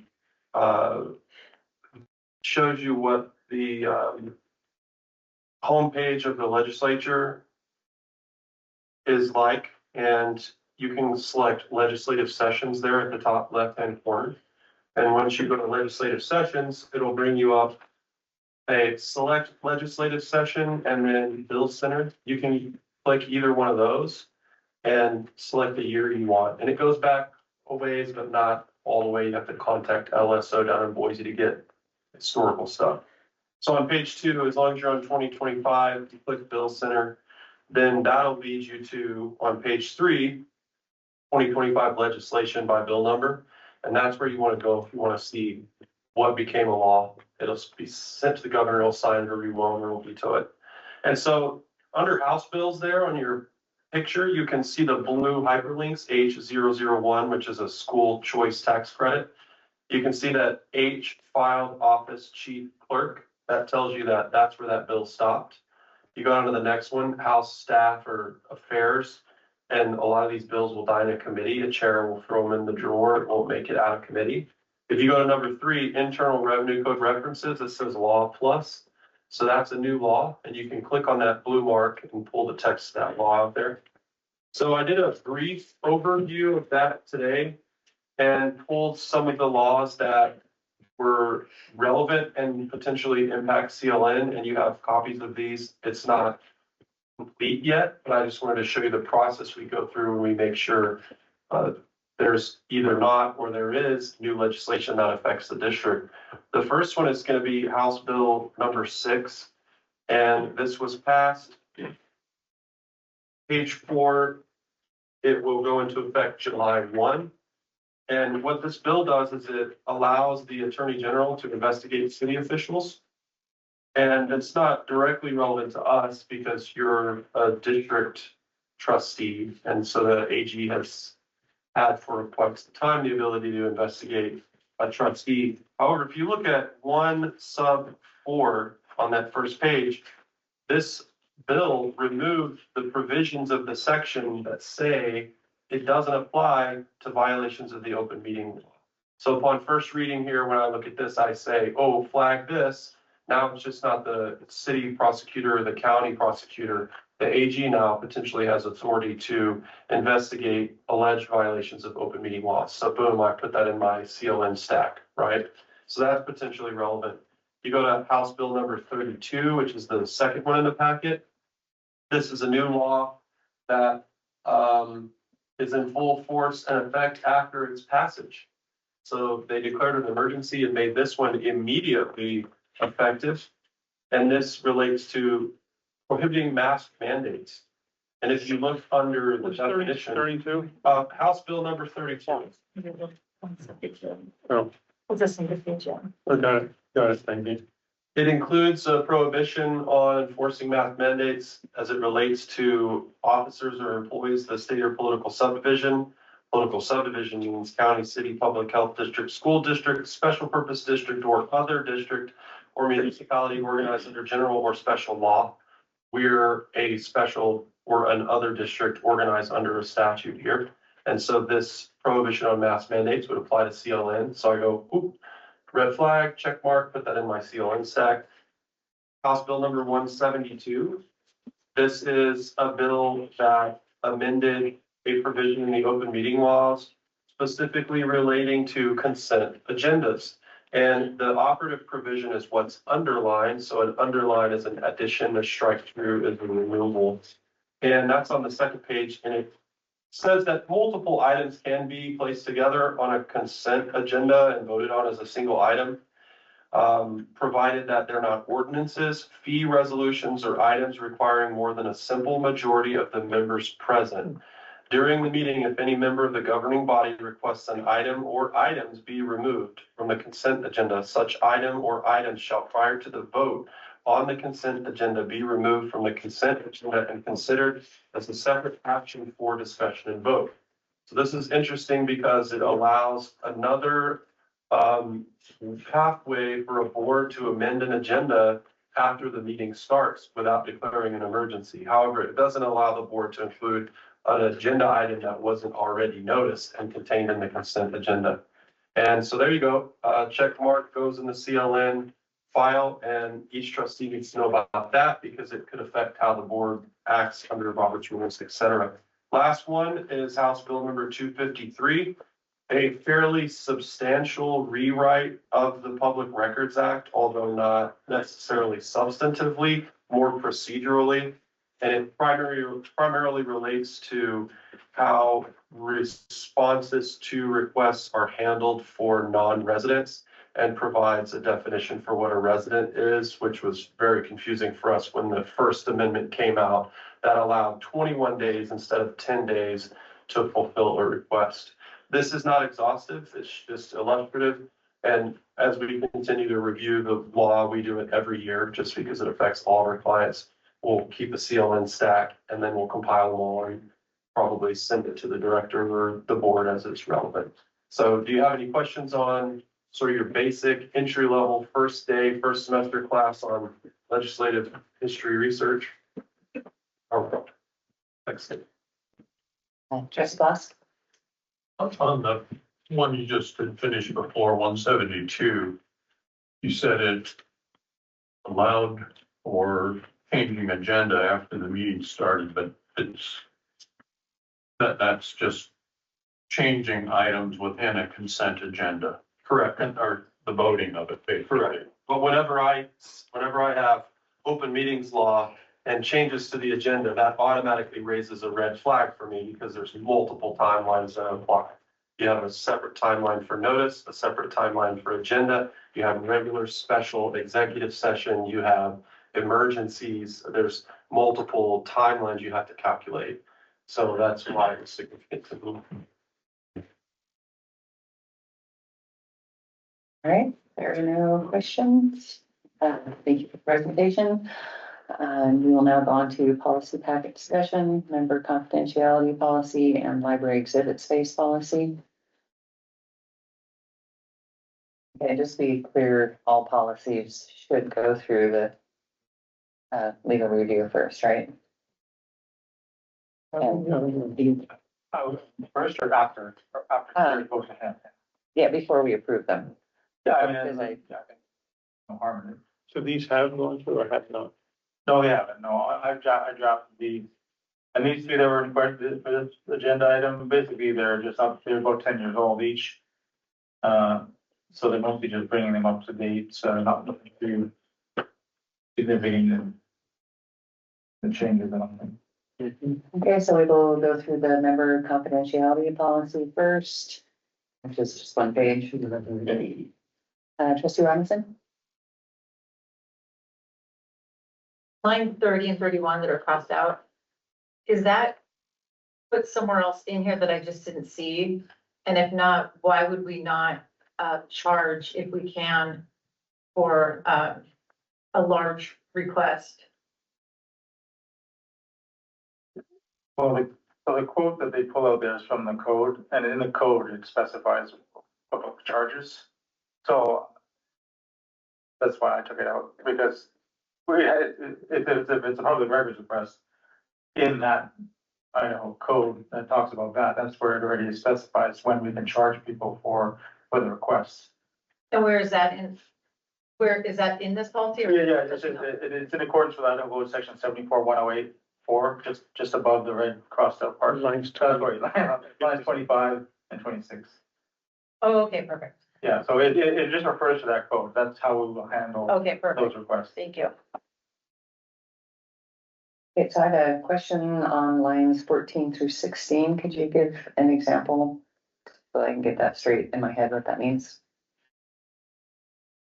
Well, so, I mean, the more common thing is 10 through 13 there. So this would be if a material is contributed to the library by so donations or things of that sort. And so if someone's asking us information about that, the more common one is the 74-184, right, about library records and things, but these are part of the code, and so it prohibits disclosure of information about a material that's been given over to the library by a private person, so donations or requests or whatever, you know, as opposed to the other one, which is records of library patrons.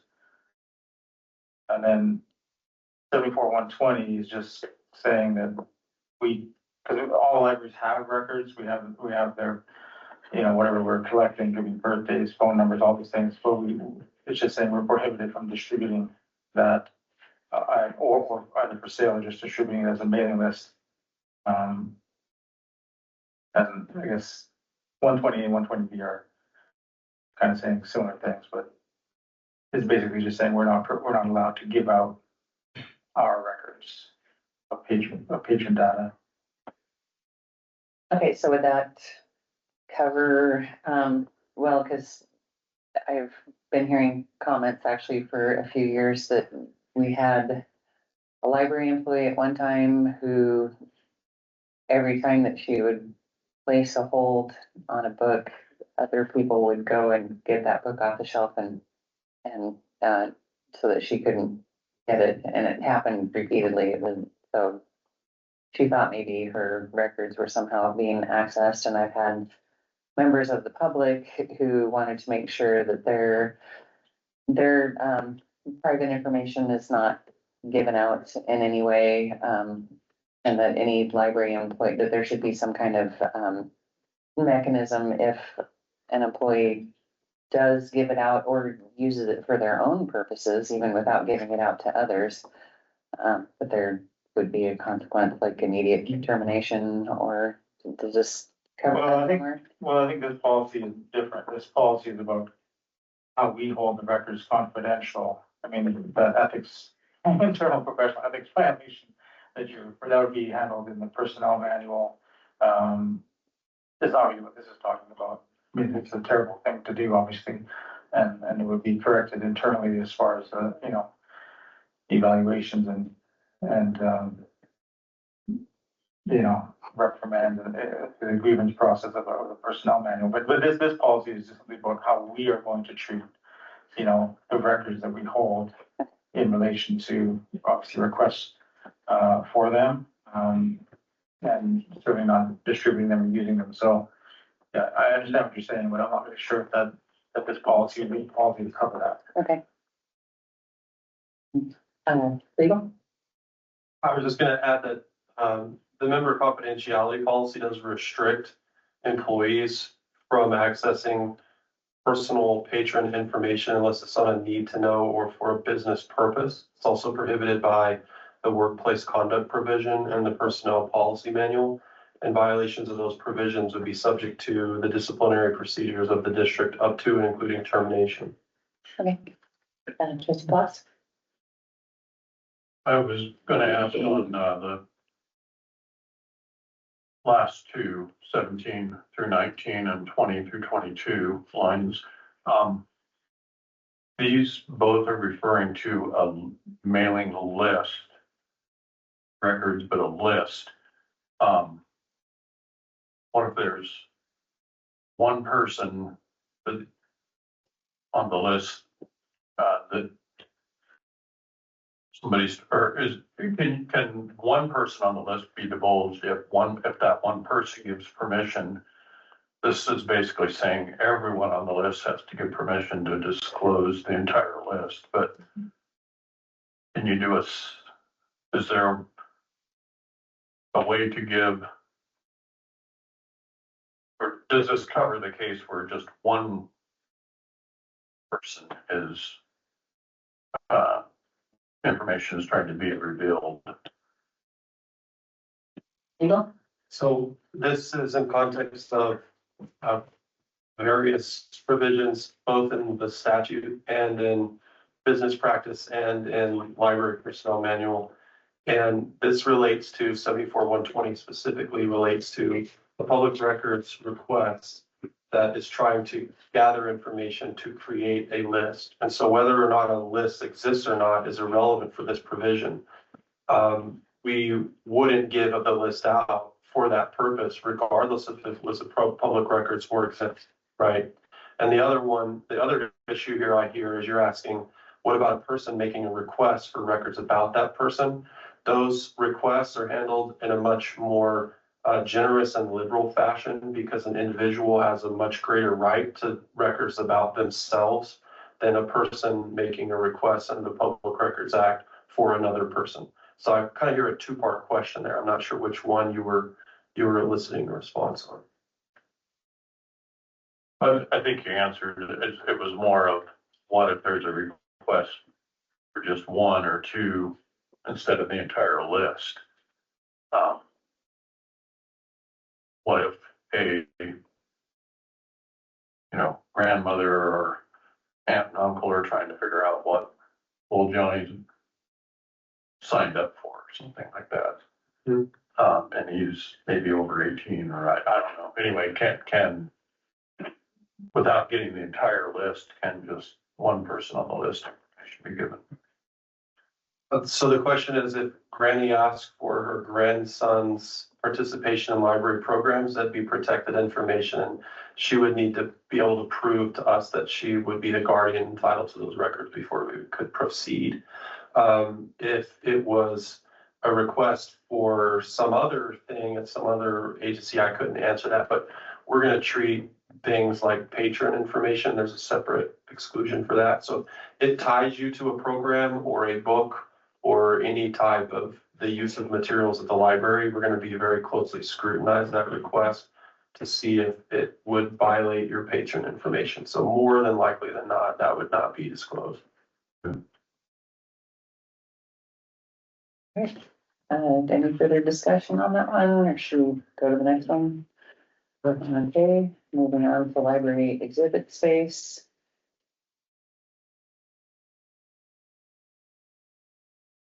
Trustee Claus?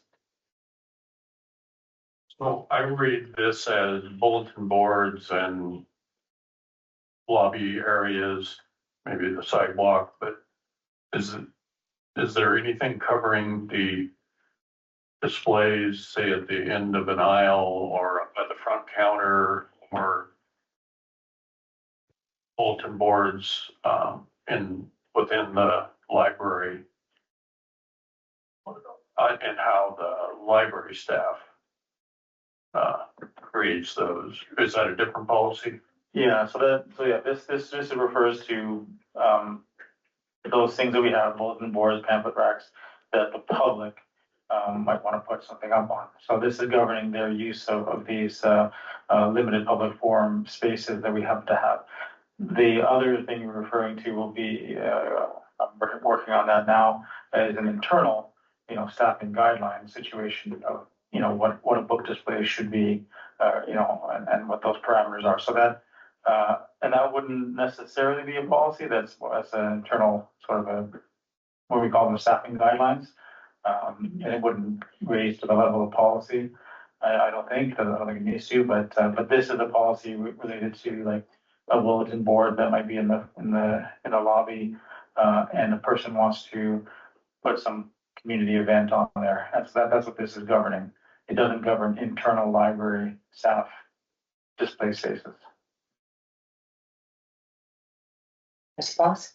Can we maybe change the name to say library public exhibit space, or would that make it clear that It's clear to me, but again, maybe. I see it pretty clearly, and this is about, especially the reference to the limited public forum, which I guess is a term that we have in libraries, that we have these spaces where we get to control them. They're not completely open forums where anyone can put up whatever they want, right? So, I'm happy to do whatever, obviously the board would like, but to me, it reads clearly. But if you feel that someone might read this and think this is actually talking about like library displays of books and stuff, then we can look at that, but to me, it reads relatively clearly, but I'm a librarian, so maybe I'm reading into it. I'm fine with it as is. Yeah. Okay, I had a question with line 8 and line 25. Were those places removed, or it's just not necessary to have them in here?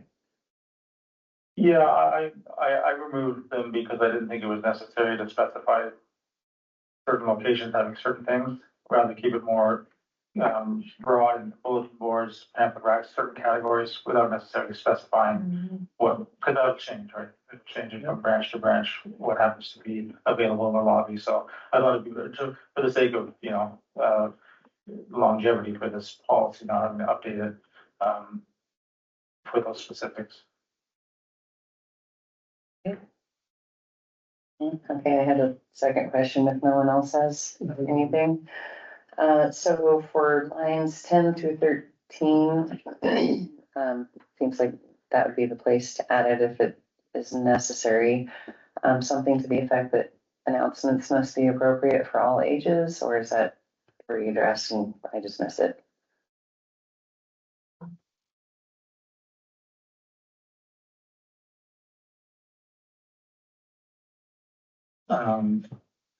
Sometimes I think things go without saying, but I guess maybe it doesn't, I don't know. I see what you're saying. So your concern would be that something that did qualify as general community, nonprofit, educational, literary, cultural, and or charitable could still be inappropriate.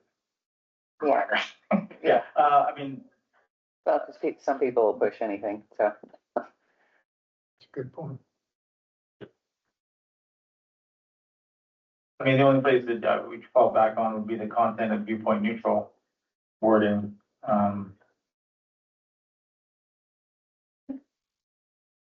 Trustee Robinson? When somebody puts up a notice on the bulletin board, do they have to have it approved beforehand? Or they can just put it up and does somebody monitor that location every once in a while or like daily? I can't speak of the day-to-day, but one of the reasons why I changed lines 19 and 20 is to put it back into the library supervisor's responsibility rather than just any staff. If I'm going to assume I understand that basically if the library supervisor walked by a bulletin board and saw something up there that they didn't first approve, they would just take it down. So the process is that it's being asked to be put up. If someone brought it to the front counter and said, hey, can I please put this up? The front desk staff don't have the authority under this, like taking away the word in the 919 staff to add library supervisor. So they would receive it at the desk. It's going to go to the supervisor, and the supervisor is going to be the one to decide whether or not it goes up, how long it goes up for, and all that kind of thing. So there shouldn't be things. Obviously people can do that, but the library supervisor, I'm assuming, will be checking, if not, a couple times a week or whatever. But they'll pass by that bulletin board. They'll know what's there. They know what they approved. If they see something that's not approved, they'll just take it down. Process is supposed to be that it's submitted for approval, probably at the front desk, unless it's emailed in a PDF, and then the library supervisor makes that decision. Trustee Allen? Yeah, it's sort of covered by line item 20. I don't know if that should be reworded to say that material should be pre-approved by the library supervisor, and if not, it will be removed. I don't know if that's better or not, but I can live with the way it is. I understand it, but there's nothing, I guess nothing says things need to be pre-approved, but it's saying if it's not pre-approved, it needs to be removed, so it can be. Okay, Trustee Ampersand? Well, I think number 6 should be number 1, right off the bat, just to reformat it. Items must be pre-approved by the library supervisor. Any that are not will be removed. That puts it right up at the front, and then we go into what's the content. Yeah, that's a good one. Okay, and Trustee Floss? I would also like to maybe consider adding another item up front. But they have, whatever is there has to not contradict CLN policies. So if somebody comes in with this great advertisement for a, say, let's just say, NIC's holding a drag queen show. And then NIC thinks it's okay, but, and they just want to advertise it here. And somebody, I guess it's up to the supervisor, but we need to say it has to follow our policies somehow. Seems like. I guess, Mike, we should do one thing at a time. So moving item number 6 and rewording it. Let's see. Items must be pre-approved by the library supervisor, or they will be removed. We need to put or. That's a pretty simple fix in there. Okay, so you guys agree to that wording? I'm fine with that. Okay, and do you guys want to move it up to number 1? I'm fine, that, Okay, I'm fine with that. Okay, so we have consensus on both of those.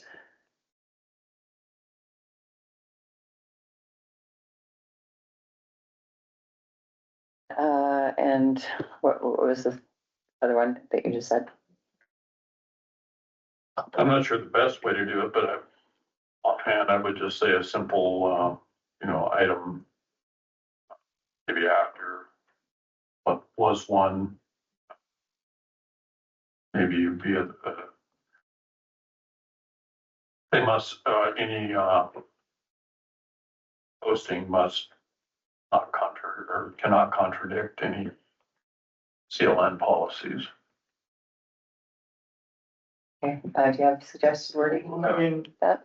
I guess, again, like sometimes things can be handled at different levels. I mean, in some sense, if you put number 6 to number 1, which is fine, I think that's good. Then it falls to the library supervisor to manage this. And then, within the organization, like we have the public services department, we oversee the library supervisors. And at that level, we have guidelines, about that sort of practice, like just like I'm building guidelines for book displays, right? That's where it would fall. If the trustees want to put it in here, that's their prerogative.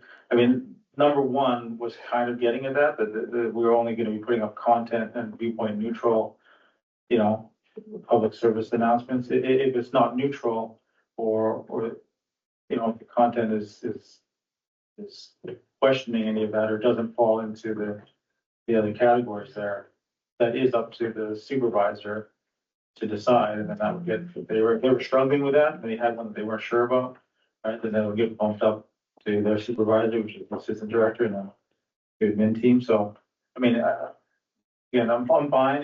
It's staying at the staffing guidelines. That's satisfactory to the board. If they want to put the wording in, I'm not sure whether it couldn't just be put in with 1, but whether it needs a separate entry. Well, I'm confident that you'll handle it, but at some point in the future, you'll retire. You leave it? Way down the road. But, just to prepare for the future, it seems like it would be good to explicitly state something about appropriate for all ages or complying with policies. They can't conflict with. Trustee Robinson? I think it's fine how it is. You could go down a list of maybe even high school plays that are posted that, because high school plays like to push the envelope. And then somebody is gonna say you can't post that because it has a character in it that is a man dressed as a woman, for whatever play that is. I'm sure they're out there. And going back to the NIC description, that unless that particular poster said, and again, if it fit under this, what used to be number 1, unless that particular poster said drag queen show at NIC for children, it wouldn't necessarily not be part, go against what our actual policy here is. So I like it how it is, somewhat general and somewhat letting the supervisor pick what they think is the right way to go, because, again, I remember getting kind of irritated with high schools for always trying to push the envelope on the plays that they do. But I wouldn't want a high school to not be able to post their pictures or their, I guess, posters for their upcoming plays at the library. I actually saw a lot of different things that I wouldn't have known about because I saw them at the library posted on the bulletin board. So I'm good with how it says on what used to be number 1. Okay, trustee Ambersati? I like I think it's important to have the age appropriate comment in there. Quickest thing and easiest thing is just to tie the two together. Content must be age appropriate and must conform to all CLN policies. Added to 1. I believe, well, it becomes 2, but Yeah, number 1 becomes number 2.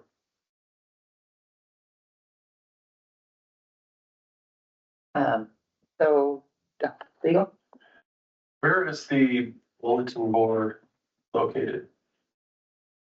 Is it in the general circulation area? Is it in the lobby? So like the area where the patron first sees when they enter the library?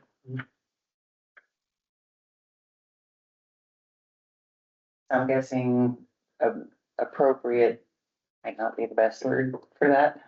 I mean, it would be in my mind, but as far as legalese, announcements and content must be appropriate for all ages, conform to CLN policies. Oh, I'm just trying to play it out on my mind. In some senses, again, I won't find board does this at policy level, so that's your purview. To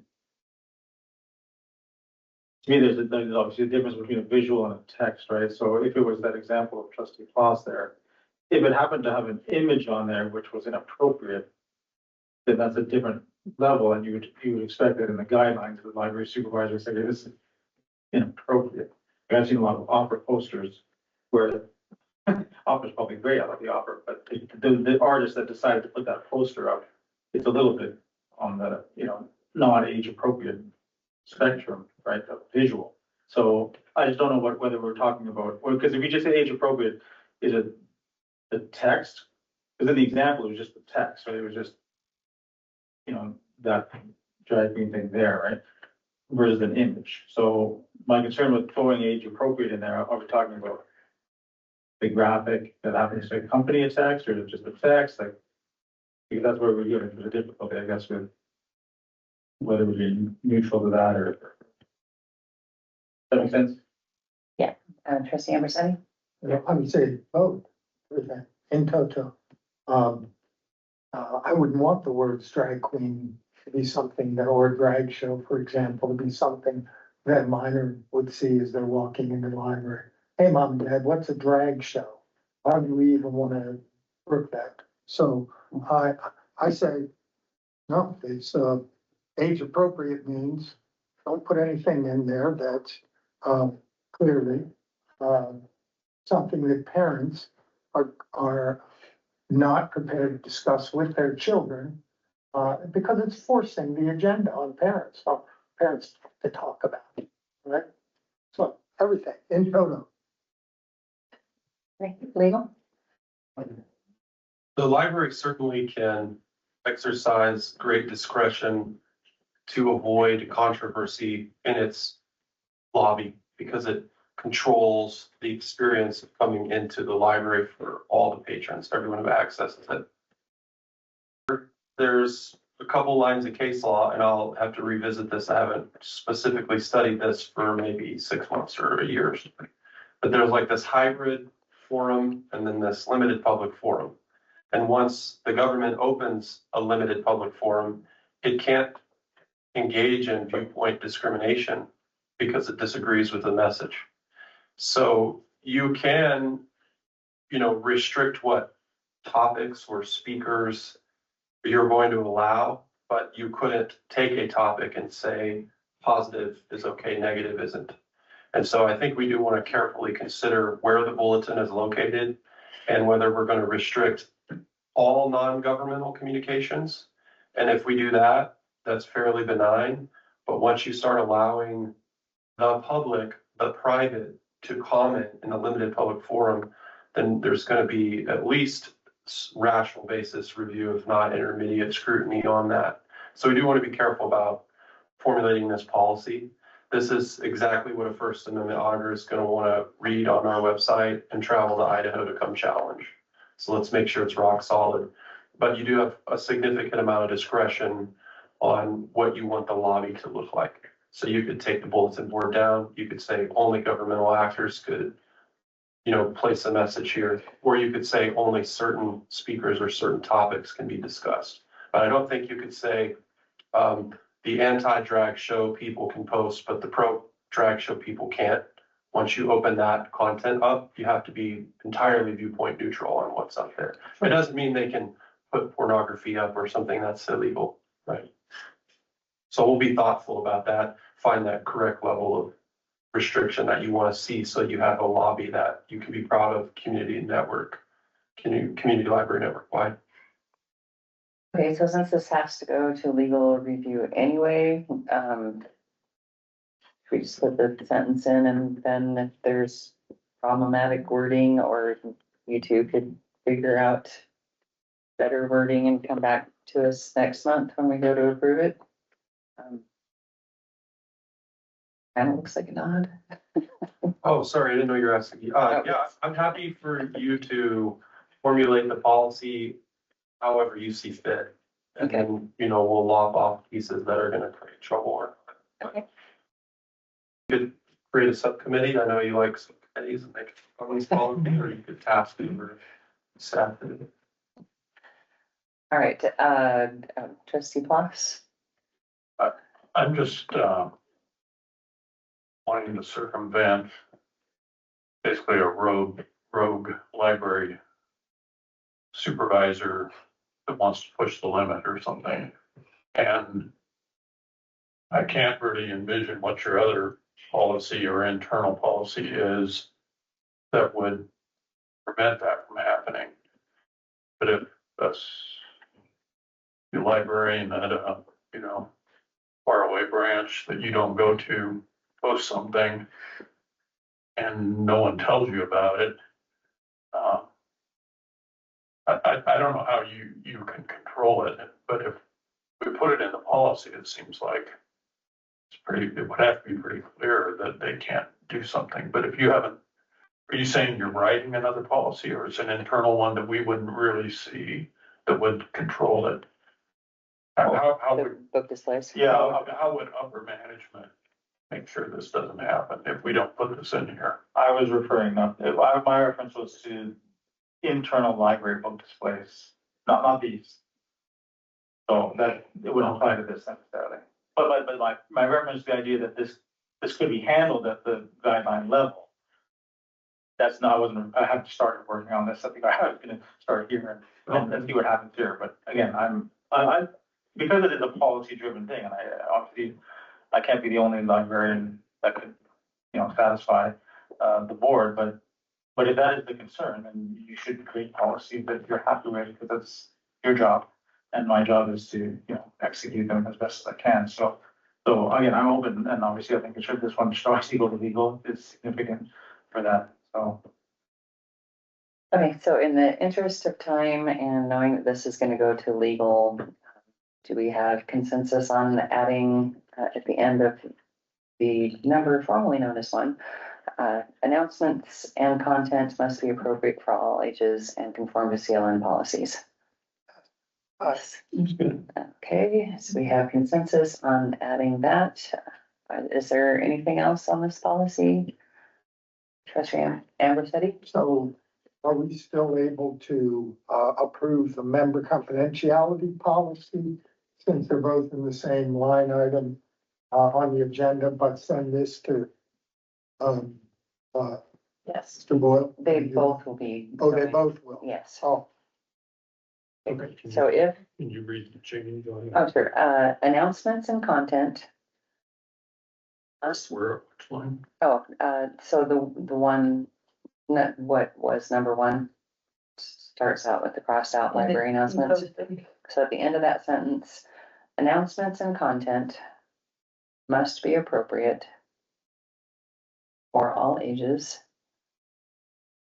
and conform to CLN policies.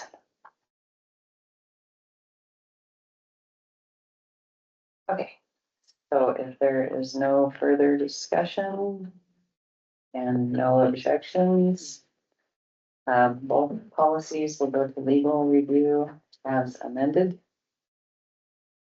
Okay, well then that is done. Moving on to number 13, policy packet discussion, programming policy and material selection and acquisition policy.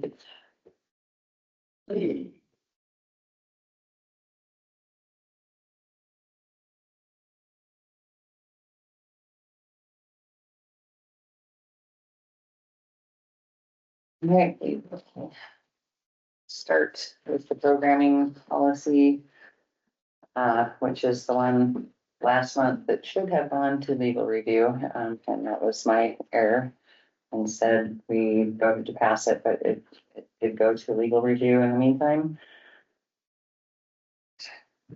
Looks like the only changes that were recommended starts on line 55 on page 2.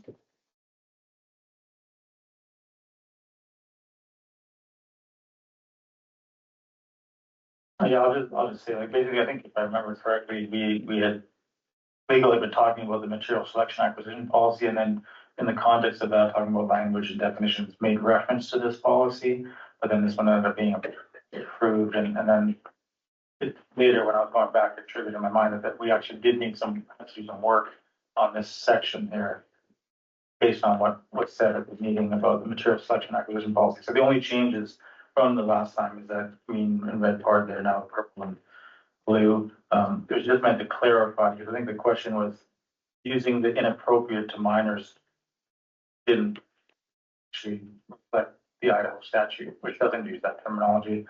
But because we're using different terminology in our definitions, I just added it that way. So it actually referenced both inappropriate for minors and harmful to minors and where those are located. Okay, so it has gone through legal review, or that's just a change that you made? It's a change I made and passed off to legal. So I got a revised proposed packet from the director and reviewed that. And so the one I'm looking at, I believe, is the one he's discussing now. And it essentially allays my concerns that the defined terms are pointing somewhere that doesn't have a bucket.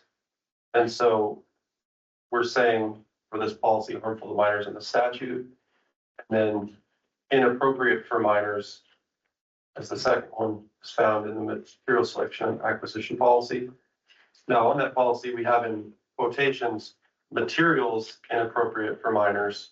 We should probably move the quotation just to inappropriate for minors, because materials is the defined term to match up with this, but we can handle that.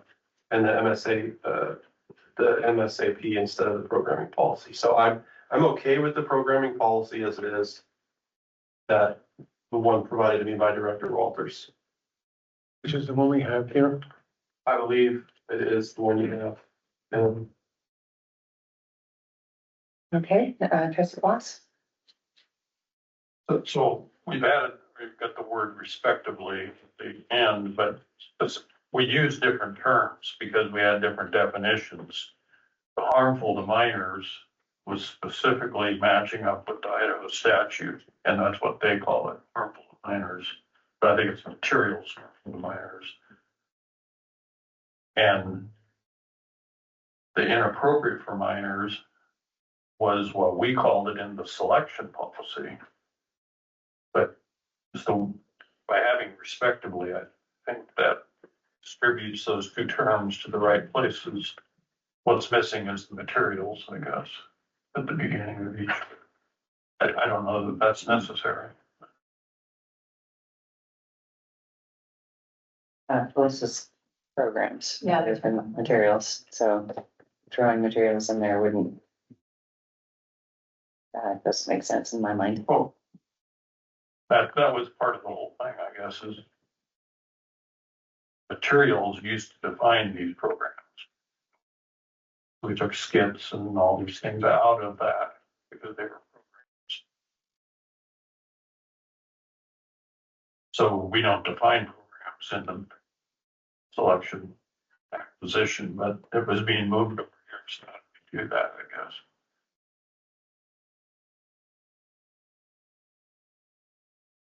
Well, I guess my only question to legal would be, the quotation marks that I use in this document, or that gets used in this document, does that have to reflect the quotation marks, right? So the quotation marks here are harmful to minors, inappropriate for minors. I'm not sure the legal status of quotation marks, whether, because I'm pulling a section of the other quotation mark, which has materials included in it.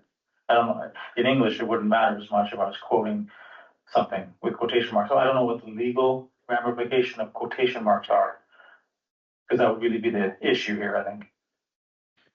Would depend on if there's an ambiguity. So if you're going to define a term and use it capitalized, we try to be consistent there. So, on programming, if you want to exclude, programs that would meet the definition of harmful to minors, then you might want to put that in there. It just says programs inappropriate for minors. It doesn't actually say and harmful to minors, but well, it doesn't say the library will not provide programs harmful to minors. It says inappropriate for minors, and then it defines harmful to minors. However, the definitions read, they're not the same, but they're very comparable, except for that the material selection and acquisition policy has enough fluidity in its definitions to accomplish sort of a ratcheting obscenity for minors, because we have the issue that keeps coming up is not appropriate for a 5-year-old, is it appropriate for a 17-year-old, right? And so I think material selection policy tries to accommodate that.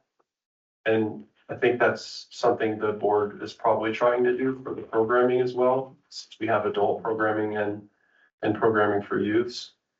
I wasn't too concerned because it's already illegal. So the government entity can't do something that's already illegal. So I don't need to put how we're going to handle a public records request in the policy, right? If we want them to submit a public records request a certain way, we can do that, but we have that authority by statute.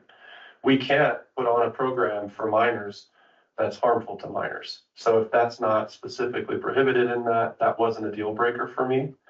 But it does incorporate the idea of inappropriate for minors, which is defined on page 3, but it's defined as materials inappropriate for minors is the only issue I see. Does that make sense? Okay. And regardless of if it says a program's not a material, if we incorporate the definition of what's inappropriate for minors into the programming policy, I think you could read it to say, the programming can't constitute X. It doesn't need to be a material to meet the definition. Unless we are going to, define the term as materials harmful to minors and then exclude from that, we would have a gap. Which class? I guess I'd like number 4 to be reworded and maybe not, I'm still thinking this out, but instead of reusing the word inappropriate for minors, we could say programs unacceptable for minors include definitions, material in the Idaho statute, quote, material harm to minors, and the CLN material selection policy, quote, materials inappropriate for minors. So instead of using inappropriate, 2 places that aren't using the same definitions, number 4, maybe if say programs unacceptable for minors Because that's what it's saying here. Number 4 is one of the things the library will not provide. We're not gonna provide programs unacceptable for minors as defined by these 2 things, and they each have their own name. I think we should use a different word instead of inappropriate, because it's mixing up the definitions. Okay, legal. And I think the way we solve that is on page 3 of the material selection and acquisition policy. We move the apostrophes and then we either leave that materials capitalized or not. If it's referring to materials, that's fine. But if it's not the definition of what constitutes inappropriate for minors, then we don't need to use the term materials in the programming policy. It still incorporates the definition. No, that's kind of hyper technical, but does that make sense? I think so. Would we still Yes. change that to say something like programs unacceptable for minors? As follows, and then just leave the bullet point as is? Well, it could be, the library will not provide programs inappropriate for minors. And then you could say, the definition is here, you could have another bullet point, number 5, and say programs that are harmful to minors, however you want to do it. Sorry, No, you're good, you're good. Okay, Trustee Robinson?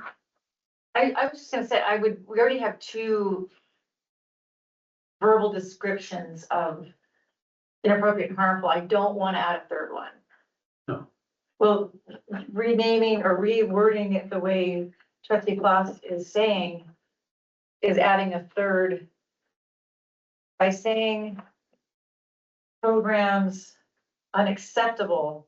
Is that what you're saying? That, to me, that's adding a 3rd word.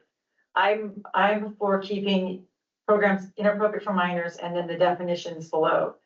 I don't want a 3rd description to go along with the inappropriate, harmful, and unacceptable. Yeah. Makes a certain amount of sense. Yeah. Class?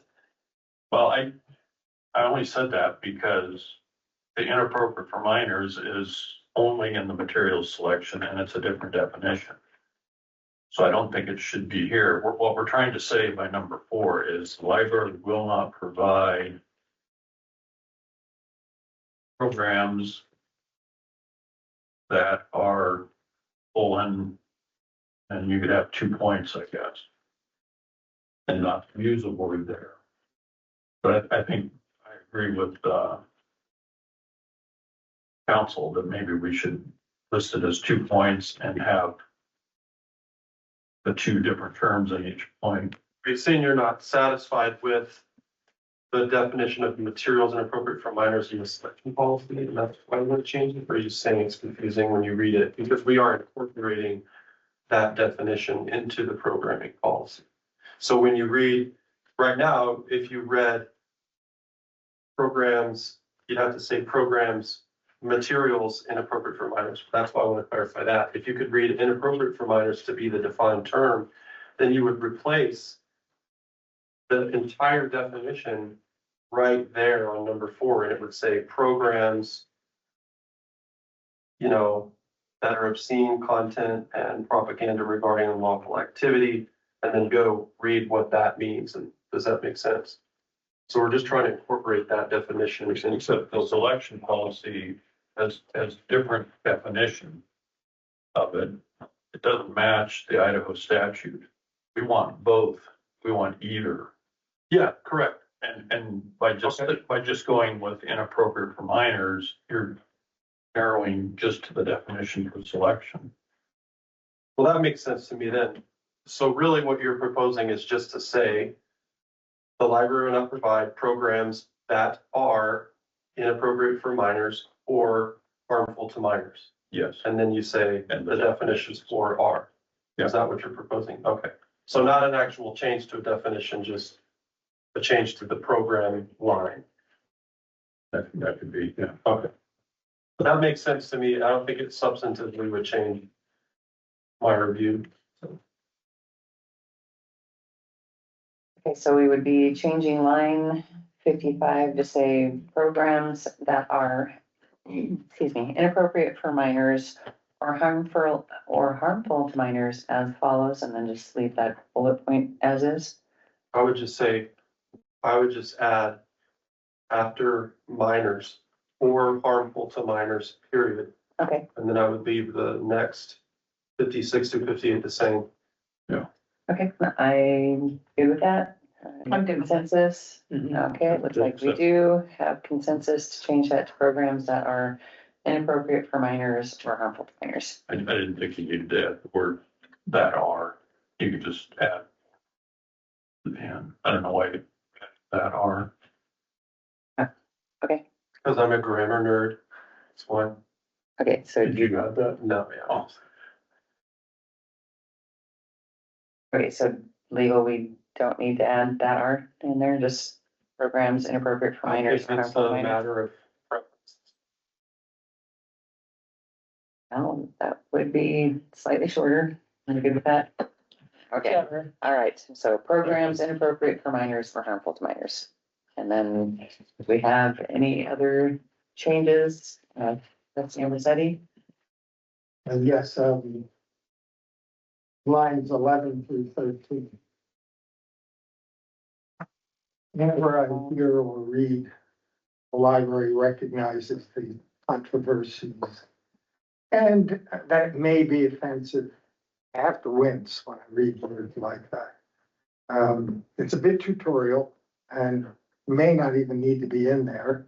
But then the next line doesn't really meld with 1517B, where it states that library personnel will be the ones to, and we've said this with our policies as well, will be the ones to confront a minor going into the mature content area. So just as with that, anytime a minor walks in on a talk or a presentation that it's not appropriate for minors, let's say somebody's giving a talk on natural family planning, something that maybe we don't all disagree with, but we're not gonna want a minor being in there for it. So the person who is responsible for that, i.e. the library individual who's overseeing it, would have to say, you're not supposed to be in here. So that last line is incorrect. Line number, what, not 12? I don't like 11 and 12. I think that should just go. And for that matter, 11 through 13, those two sentences can go away and not affect the quality of the product. Well, I mean, they're controversial, or offend some members doesn't mean that something's bad, because some people will just plain want to be offended at anything. But, yeah. Trustee Boss? I don't like recognizing that we're gonna get involved in that. I don't know why we even have to say it. I agree with Trustee Ambersetti. Let's just strike those two sentences, 11 through 13. Trustee Robinson? Maybe it would help if we knew, because I'm not 100% sure, how it's set up. When there is a program for minors, can a 5-year-old or a 17-year-old sign themselves up for that program, or do they have to have their parents do it? I don't even know. Okay, so before we go on, our meeting is scheduled to end in 16 minutes, and I need to leave as absolutely close to that as possible, because I have to be somewhere, and we do have to come up with a budget hearing date, so we postpone this to the next meeting. After my question is answered, I would be for that. Okay. Since I already asked it. That. Can't be that. Well, I don't know if America obviously more experience with it, but I mean, if it's a minor, their parents are signing up for a program. Or even like a 17-year-old, the parent has to be the one signing them up. I would probably think not under the provisions, like if it's a teen program, you know, then they're probably No, I don't think they know of any policy, internal, sign up sheet that, on how that works. Like if there's an online registration, we don't have authority or control over who's filling that out. Okay, It could be the child or the parent. okay, thank you. Okay, and do you see the questions as necessary, Yeah, or not questions, these 2 lines, 3 lines? I mean, I guess the only confusion is whether they're actually related to each other. Like the library recognizes that there are controversial things and they might have nothing to do with minors. I mean, you could have a pro-vaccine or anti-vaccine program, which is controversial, but it's not a minor related issue. So putting the second sentence after that maybe implies that they're related, but they're not really related.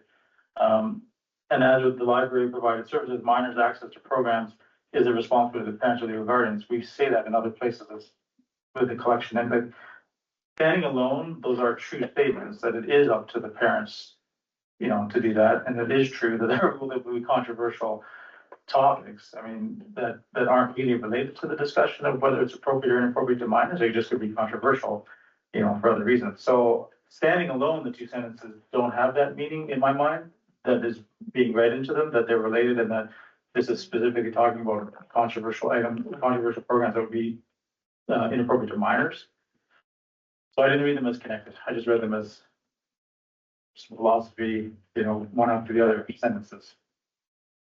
Okay, so are we gonna get done with this in next 1 minute, or should we, just postpone that? Okay, Trustee Robinson? Well, I'll just say, I don't think those lines should be taken out, if that helps you.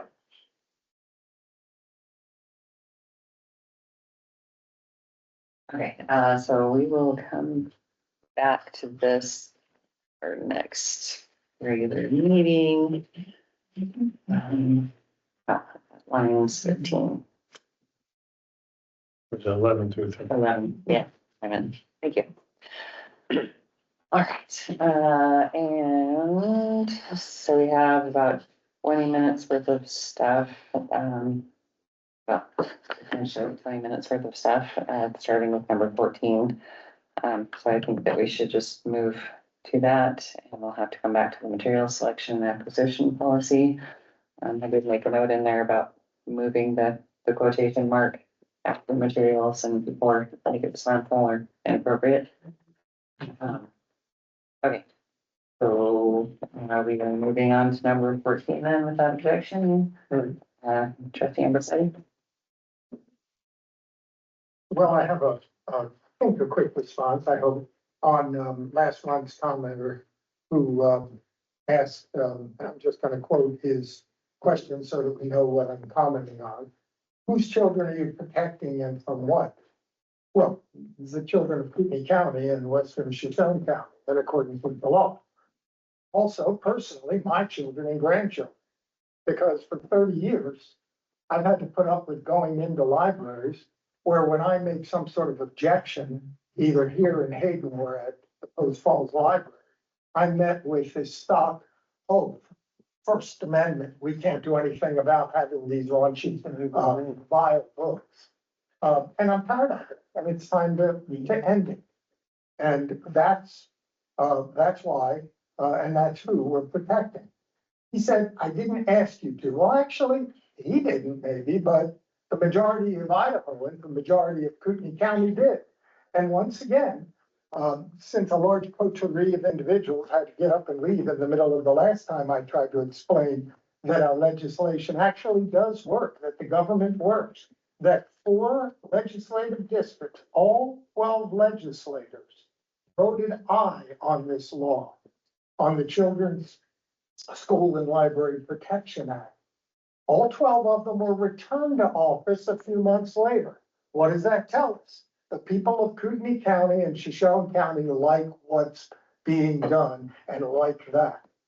He said, accused us of defining community standards. So that's a downright falsehood. It's actually the definition in the law. We're not making those up. He made the mendacious assertion that we want to override parental rights to choose for their children. But in reality, all this jargon that we see in the newspaper, in opinion pieces, actually parents have more choice. because now parents can go into a library, let their children go looking for books on astronomy or herpetology or whatever it is they want to look for, and not have to be worried that they're gonna come across the Kama Sutra, or do we have the Kama Sutra? Anyway, the joy of sex or something like that. The point is, parents now can say, I want that book for my child, but under the law, I'm gonna have to check it out and give it to them at home. That's the way it should work. That's parental choice, by golly. And finally, yeah, stories do need to be told, but not all of them and not to everybody. No, that's ridiculous. They're not all suitable for innocent children. And while these minors, like my children and grandchildren, love to wander through the general collection, they're now protected.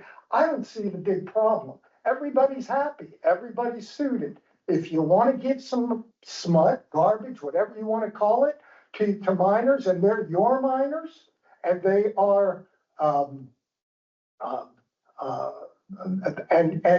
you want to give it to them, you can do that. And nobody's saying you can't do it. There's no censorship. But finally, I want to make the point that this arrangement, it does define parental rights perfectly. Everybody gets to do what they want to do. Everybody loves choice. Everybody's pro-choice in this situation.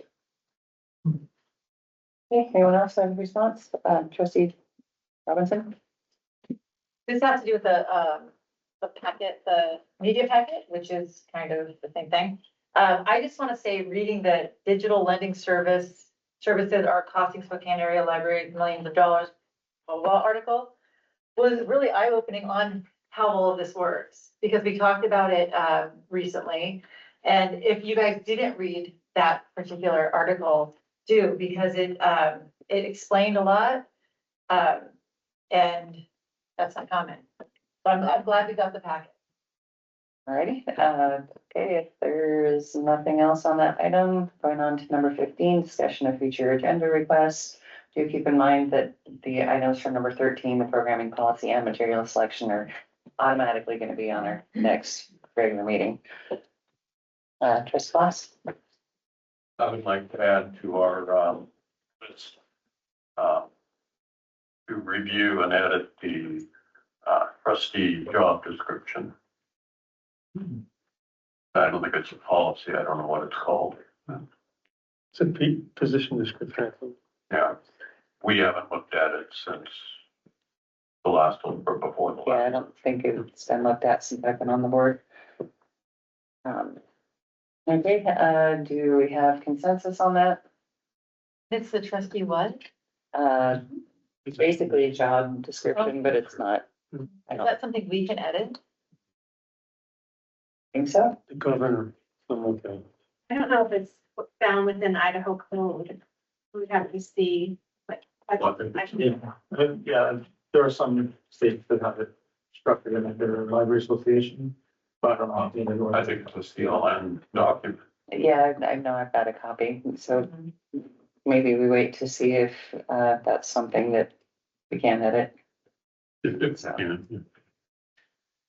Okay, then moving on to number 16, set special and regular meeting dates. We need to set our budget hearing date in August, so everyone get out your calendars. Special meeting date. Trustee Anna? And just for clarity, this is the one for the public to come in and give us feedback on what they think about the budget that we created and for pending approval, I assume. Yes, perfect. Thank you for mentioning that. Is it? So yeah, we have the budget hearing where we just listen to what the public has to say about it, and then we approve it usually on a different date. That way we have time to digest what was said. Yes, Assistant Director? Past practice is that we have the regular meeting the third week in August, and that's when the budget is approved. And then the budget hearing is the week before that. So that would be approximately August 14th if you wish to stick to past practice. It's fine with me. Trustee Claus? well, we're given a date by the treasurer or assessor where we have to turn in our budget. I think it's the treasurer. Do we know that date? Instead of just going by past. We are going to budget training at the end of April, and that's when we learn that date. But Yeah, and I, Let's wait until we find out when we, it's actually due. Well, I think we have to set the we have date. to yeah, set the it's been date published. by April, like we have to set it now for our library legally. We think it'll be on the website for. Yeah, it needs to go on the assessment, the property tax assessments that go out. It needs to have a list of all the dates that all the taxing districts are gonna have their budget hearing. Trustee Robinson? I would think that if in the past we've had those particular, the third week or whatever you said, then that usually falls within the correct time. It's usually the week before the regular meeting, and it's usually between 5 and 6 PM. It's in the evening for the public to.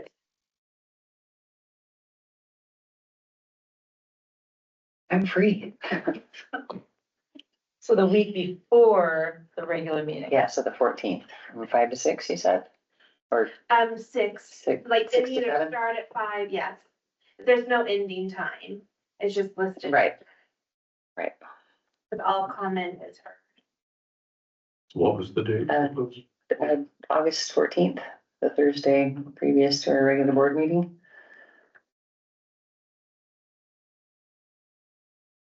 Guess you don't need to. wait till that. I'm gone the next week, regular meeting, but I'm here for that one.